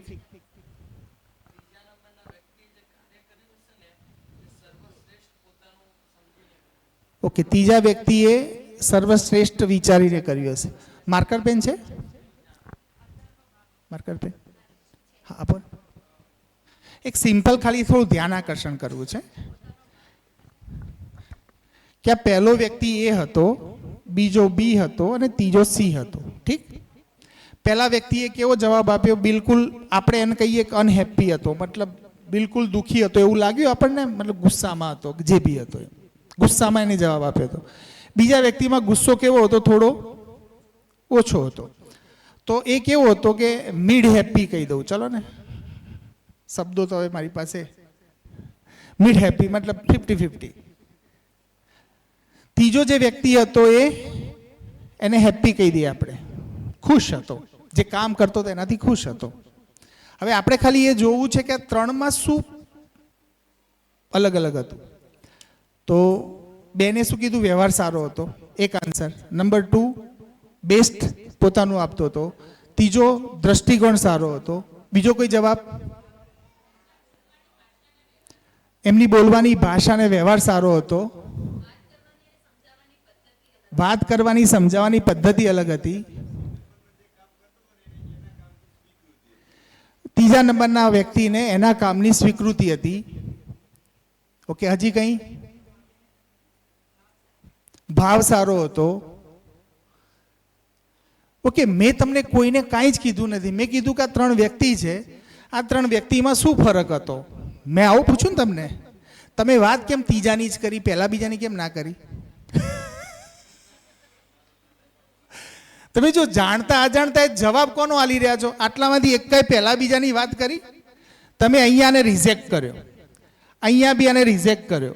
તમે વાત તો આની જ કરી રહ્યા છો. મેં એવું નહોતું કીધું ને તમને કે તમે ત્રીજા વિશે વાત કરો. મેં તો એમ કીધું કે આ ત્રણ વચ્ચે શું ફરક છે. જો સહજ રીતે તમને એક્સેપ્ટ કયું થયું? પહેલી વસ્તુ પકડમાં આવી, ઠીક? તો વાત એટલી છે કે આ ત્રણ વ્યક્તિમાં શું ફરક હતો. જો મારા પોઈન્ટ ઓફ વ્યૂથી મૂકી દઉં, પછી તમારા પોઈન્ટ ઓફ વ્યૂથી જોજો તમે. મારા પોઈન્ટ ઓફ વ્યૂથી એવું છે કે જે પહેલો વ્યક્તિ હતો ને, એને સાંજ પડે ખાલી રોટલો મળે એટલી જ એની ચિંતા હતી. એ ખાલી પોતાના પૂરતો કેન્દ્રિત હતો, કારણ કે એને ખબર છે કે સાલી ભૂખ લાગશે ત્યારે શું કરીશ, તો પાપી પેટ કા સવાલ હે. આના મગજમાં આટલું જ હતું. સાંજ પડે મને વેતન મળે અને વેતન મળે એટલે હું છૂટો. આ કામ કરીને કોનું કલ્યાણ થવાનું છે? હા, અને હું મજૂરી જ કરું છું. એટલે તમે એને સ્વીકૃતિ જો બધાના જવાબ સાચા જ છે. સ્વીકૃતિ અસ્વીકૃતિ સાથે જોડો, બેસ્ટ સાથે જોડો, વ્યવહાર સાથે જોડો. પણ વાત એ છે કે એ પોતાના વિશે બસ પોતાના પેટના કારણે એને કરવું પડતું હતું. બાકી જો ભૂખ ના લાગતી હોત તો એ બી છોડી દે. મતલબ એની નીડ હતી. આ નીડ છે ને એ એને કામ કરાવરાવતી હતી. જેથી હું પોતે બી શિક્ષક બન્યો નીડના કારણે. હવે 21 વર્ષે મેરેજ થઈ જાય કોઈ વ્યક્તિના, અને પછી સામે કેવું થાય કે તો જ્યારે છોકરા હોય ત્યાં સુધીથી તો નથી પેલી કહેવત કે બાપાના પૈસે લીલા લહેર થાય. આપણી વાત આવે ત્યારે ખબર પડે. એટલે પછી એક વ્યક્તિ પરણીને આપણે સાથે આવ્યા, બે વ્યક્તિ ભેગા થયા, એટલે પછી મગજમાં એમ થયું કે આ બીજાનું કોણ ચલાવશે? પપ્પા થોડા ચલાવશે. એક બાય ડિફોલ્ટ સમાજની વ્યવસ્થા છે, એટલે આપણને ખબર પડી કે આ મારી જવાબદારી આવી, આ મારા પપ્પાની જવાબદારી નથી. એટલે ત્યાંથી પછી નીડ ઊભી થઈ. એટલે ખબર પડે કે ન પડે મજૂરી કરવાનું શરૂ કર્યું. કોઈ ઓપ્શન બીજો મળ્યો દેખાયો નહીં. પેલું આ ઠીક. તો પહેલો વ્યક્તિ આવો છે. બીજા વ્યક્તિમાં જે થોડી હળવાશ દેખાઈ, એ હળવાશ શાની છે? તો બીજા વ્યક્તિએ શું વિચાર્યું કે યાર હું કામ નહીં કરું ને તો મારો પરિવાર ભૂખે મરશે. એને પોતાના વિશે અને પોતાના પરિવાર વિશે એની દ્રષ્ટિ થોડી મોટી થઈ કે યાર હું કામ કરું છું એનાથી મારા પત્ની, મારા બાળકો બધાનું ચાલે છે, બધાને ચલાવવા પડશે. એટલે એની દ્રષ્ટિમાં શું, પેલામાં એક હતો, પેલા મેં શું કર્યું, મારે બીજા 4 જણાની જવાબદારી છે. ઠીક. તો મારી સાથે કોણ જોડાઈ ગયું? પરિવાર. ઓકે. ત્રીજો જે વ્યક્તિ હતો એને પોતાની સાથે આખા ગામને જોડી દીધું, અને આ ગામની અંદર તમે જુઓ આનું ડોમેન મોટું થતું ગયું. હવે આ ગામની અંદર એનો પરિવાર આવી ગયો કે ના આવી ગયો? તો એના વિચારવામાં શું વિશાળતા આવી કે એને એમ વિચાર્યું કે મારા કામથી આટલા લોકોનું કલ્યાણ થઈ રહ્યું છે, તો મારે આ કામમાં પૂરેપૂરી સિન્સિયરિટી આલવાની છે. મારે એક ટકો બી આમાં ભૂલ નથી કરવાની. મારી એક નાની ભૂલ કદાચ ચેકડેમ તોડી નાખશે તો આટલું પવિત્ર કામ જે થઈ રહ્યું છે એ પવિત્ર કામના કારણે જે લાભ મળવાનો છે બધાને, પશુ પક્ષી માણસો પરિવારોને, એ બધા એને કહેવા નથી આવવાના કે ભાઈ તે સારું થયું તે કામ કરીને અમારા કુવા રિચાર્જ થઈ ગયા. પણ એની દ્રષ્ટિમાં તો એ છે. એટલે એક વાક્ય છે જીવન વિદ્યાનું કે તમારું સુખી થવાની મતલબ આ યાત્રા. ઘણાને ઘણી વખત શરૂઆતમાં એમ થતું હતું, હવે તો બધા એક થઈ ગયા છે આપણે, પણ પહેલાં એમ થતું હતું કે આ શું યાર રોજ મગજમારી, બાય ફોર્સફુલી આપણે બેસવું પડે, ન ગમે. અત્યારે બી કદાચ 50-50 હોય, પણ ઇટ્સ ઓકે. પણ છતાં બી એક દ્રષ્ટિ હતી કે નહીં, આના સિવાય આપણી પાસે કોઈ વિકલ્પ નથી. એટલે વિકલ્પના ભાગરૂપે આપણે સિલેક્ટ કરીએ છીએ. તો સર્વ શુભમાં સ્વસુખ સમાયેલ છે. આ વ્યક્તિને જેટલી વિશાળ દ્રષ્ટિ એટલો એ ખુશ. તો એમ સમજી લો કે આપણે શિક્ષક છીએ. શિક્ષક તરીકે એક કેટલું મોટું કામ છે આપણી પાસે કે એક જ્યારે બાળક મારી સામે આવે છે ત્યારે બાળકમાં હું કેટલી સંભાવનાઓ જોઉં છું. એ બાળકમાં હું એ જોઈ શકું છું કે આ કાલનો કોઈ પિતા છે, આ કાલનો કોઈ પતિ છે, આ કાલનો કોઈ સમાજનો અધિકારી અથવા કોઈ સમાજના કોઈ એવા પદ ઉપર બેઠેલો વ્યક્તિ છે કે જેને આજે હું જે ડિલિવર કરું છું વ્યવહાર રીતે કે એને પ્રેમપૂર્વક એ કાલે ઉઠીને મલ્ટીપ્લાય થવાનું છે અને સમાજની રચના થવાની છે અને આખા મોટા સમાજની રચનામાં હું કેટલી મોટી ભાગીદારી આપી રહ્યો છું. આ દ્રષ્ટિ સામે રહેશે તો આપણાથી ગુસ્સો કરવો હશે ને તો એ આવશે જ નહીં ને. કેવી રીતે આવે? તમે એટલું વિશાળ ચિત્ર જુઓ છો કે મારે ધરતી સ્વર્ગ કરવી છે. આ વિશાળ ચિત્રને જોઈને તમે જ્યારે એક વ્યક્તિ સાથે ડિલિવર કરો છો, કંઈક ડિલિવર કરો છો, તો ગુસ્સો તો જોજોનો દૂર જતો રહે ભાઈ. લાવો હોય ને ખેંચી ખેંચીને તો એ ના આવે. ખ્યાલ આવે છે? તો મને સામેવાળા બાળકમાં, વ્યક્તિમાં કેટલી સંભાવના દેખાય છે. એ જેટલી સંભાવના દેખાશે ને એટલા જ તમે આપણે સિન્સિયરલી એફર્ટ લગાડશું. સંભાવના નહીં દેખાય એટલે આપણે ખાલી એટલું જ જોઈએ કે ભાઈ સ્કૂલનું કામ ખાલી ટકા લઈ આવવાનું છે, સબ્જેક્ટ ભણાવવાનું છે, તો આપણે એટલું જ ચિત્ર જોઈએ છે, તો આપણો વ્યવહાર એટલો જ થશે અને એનાથી આપણને જે સેટિસ્ફેક્શન થવાનું છે નહીં જ થાય. અને એનો હું સાક્ષી છું. મતલબ હું પોતે જ એવો છું કે 40 વર્ષ સુધી સ્કૂલ ચલાવીને પણ મને અંદર હંમેશા ખાલીપો જ લાગતો હતો. મને એમ થતું હતું આ જફામાં આ જીવતા માણસો સાથે કામ કરવું, કારણ કે કંઈક નાની ઘટના ઘટે, 2 છોકરા લડાયા હોય તો હમણાં પત્રકારો આવીને ઊભા રહે, 2 છોકરા લડાયા હોય તો હમણાં વાલીઓ આવીને ઊભા રહે, ઝુંડ આવીને ઊભા રહે અને બધાને સાંભળવાના, સમજાવવાના, તો એ સમજે નહીં. પાછી એવી ઘટનાઓ રિપીટેડલી થયા કરે. એટલે એમ થાય કે આના કરતાં કોઈ મશીન સાથે કામ કર્યું હોત ને તો આનાથી વધારે કમાઈએ લીધું હોત અને મશીનમાં કમસે કમ 5 માણસોને જ હેન્ડલ કરવાના, 50 માણસોને જ હેન્ડલ કરવાના ને. અહીં તો આપણો સ્ટાફ કેવડો મોટો, 250 જણા, બધાના મગજ જુદા જુદા, એમાં પાછા છોકરાઓ કેટલા 3500. હવે એટલા અને 3500 વાલીઓ. આ જફામાં મતલબ સળગતી વસ્તુને અડીએ છીએ આપણે, એકદમ બર્નિંગ. ક્યાંક નાની ઘટના ઘટીને ક્યારે અનસર્ટેનિટી ઊભી થઈ જાય, ક્યારે એવી અચાનક કોઈ ઘટના ઘટે, કોઈ આવીને મને પોલીસ સ્ટેશનમાં અંદર નાખી દે, આપણા પ્રિન્સિપાલનો શું વાંક હતો, બિચારા માર ખાધી હશે. તો એમ ઘણીવાર વિચાર આવતો કે આ જફા ના કરાય, આમાંથી સ્વિચ થઈ જાઓ. અને હવે એમ લાગે છે કે આનાથી મોટું કામ આ પૃથ્વી પર કોઈ છે જ નહીં. તો દ્રષ્ટિનો આ કમાલ છે કે જ્યારે દ્રષ્ટિ ડેવલપ થાય છે ત્યારે એની મજા અલગ હોય છે. હવે એમ થાય છે કે બધા કામ નાના છે. કુદરતની સૌથી શ્રેષ્ઠ ઇકાઈ એટલે માનવ, અને માનવને તૈયાર કરવો એટલે એનાથી મોટું કામ આ પૃથ્વી ઉપર આજ સુધીથી પેદા થયું નથી. કારણ કે સૌથી શ્રેષ્ઠ ઇકાઈનું સર્જન જો આપણા થકી થતું હોય તો એનાથી મોટું કામ કયું હોય. તો ધન્યવાદ, થેન્ક યુ વેરી મચ.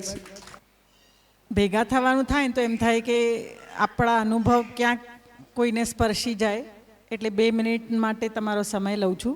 પહેલાં તો મારી બહેનોને ખૂબ ખૂબ અભિનંદન. એટલું સરસ તમારું નાટક, જે પણ તમે કૃતિ આજે રજૂ કરી, પ્રોપર મેસેજ પહોંચ્યા.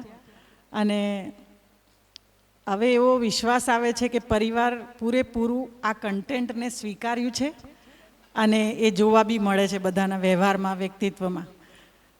આજે સરે હમણાં વાત કરીને એના પરથી એક નાનું એક્ઝામ્પલ એટલે આપું છું, કારણ કે અમારો આઈ થિંક આપણે મીડિયમ ભલે અલગ રહ્યા પણ એ ટર્ન આવતા આવતા કદાચ ભૂલી જઈશ એટલે શેર કરું છું. ગઈકાલની એક ઘટના છે. સેકન્ડરી સેક્શનમાં જેમ કે 9th-10thમાં આપણે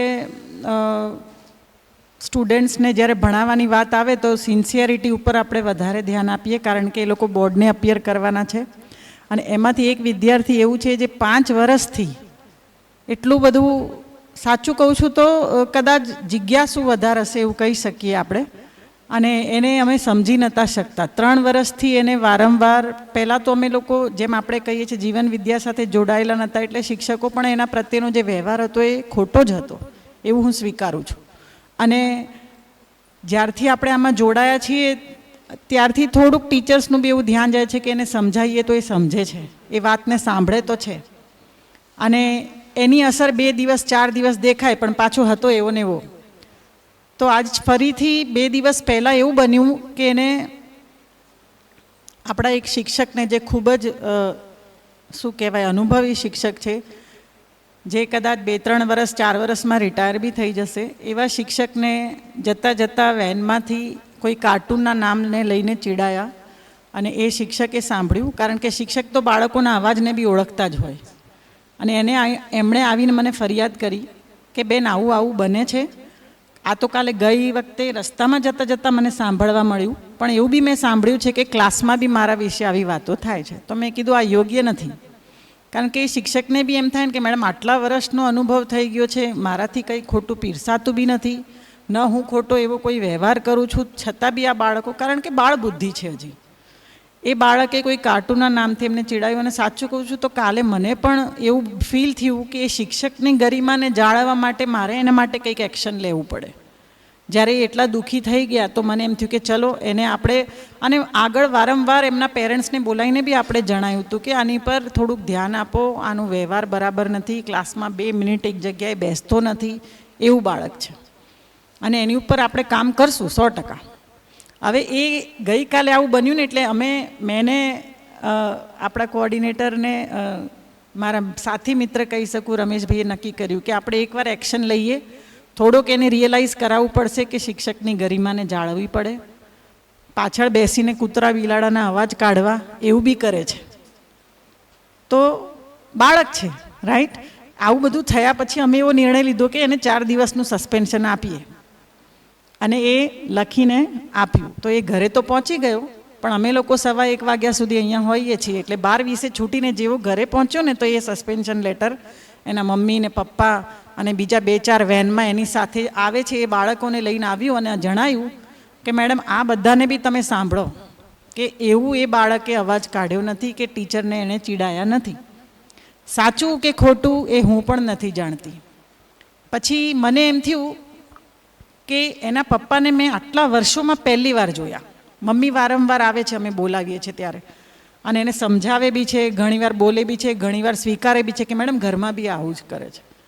તો અમે બી એમ કહ્યું કે અમે તમને મદદ કરીએ એને સુધારવામાં, પણ થોડું ધ્યાન આપો.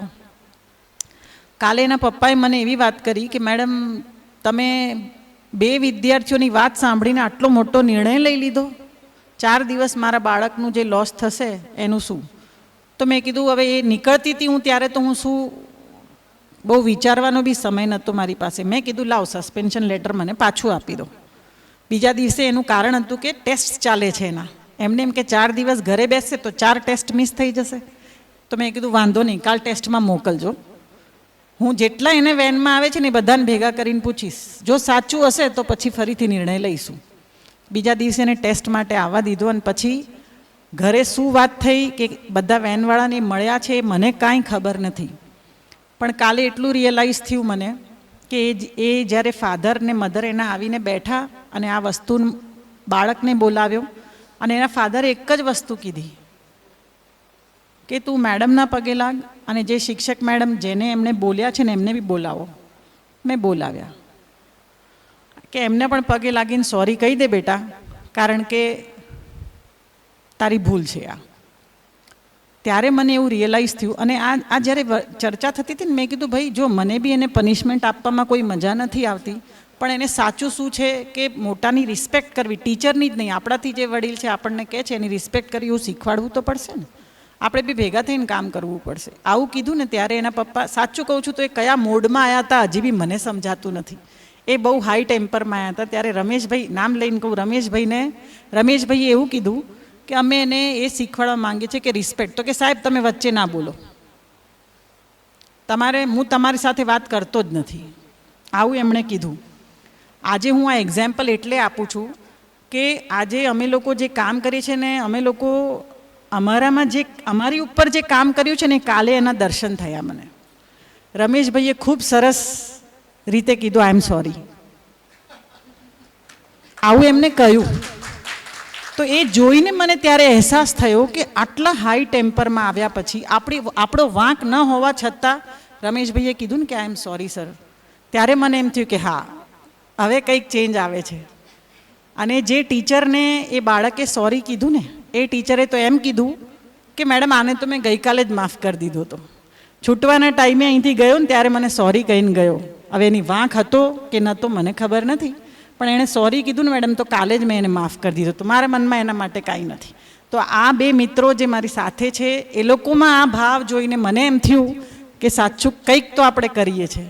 અને આ જે કન્ટેન્ટ સાંભળવા જ ખાલી નથી બેસતા, આ પ્રેક્ટિકલ એક્ઝામ્પલ એટલે આપું છું કે આપણે એમના વ્યવહારમાં એમને લાવ્યો, આ વસ્તુ એ સમજ્યા, પોતાની ઉપર કામ કર્યું, પોતાની સમજ ઉપર કામ કર્યું, ત્યારે જ આવો વ્યવહાર બી એમનાથી થયો. કદાચ એ બહુ ગુસ્સામાં હોત ને તો રમેશભાઈ એમ કહી દેત કે તમે ભાઈ 2 મિનિટ બહાર ઊભા રહો, એવું બી કહી શકત. કાં તો એ બહુ એ પણ હાઈપર થઈ જાત તો કંઈક પરિસ્થિતિઓ બીજી પણ થઈ શકત. પણ ત્યારે રમેશભાઈ ખૂબ જ સરસ શાંતિથી કીધું આઈ એમ સોરી. ત્યારે મને પોતાને એવું ફીલ થયું કે હા ભાઈ, હવે થોડીક અસર મારી બી આવે છે. કારણ કે કોઈને સોરી બોલવામાં આપણે નાના નથી થઈ જતા.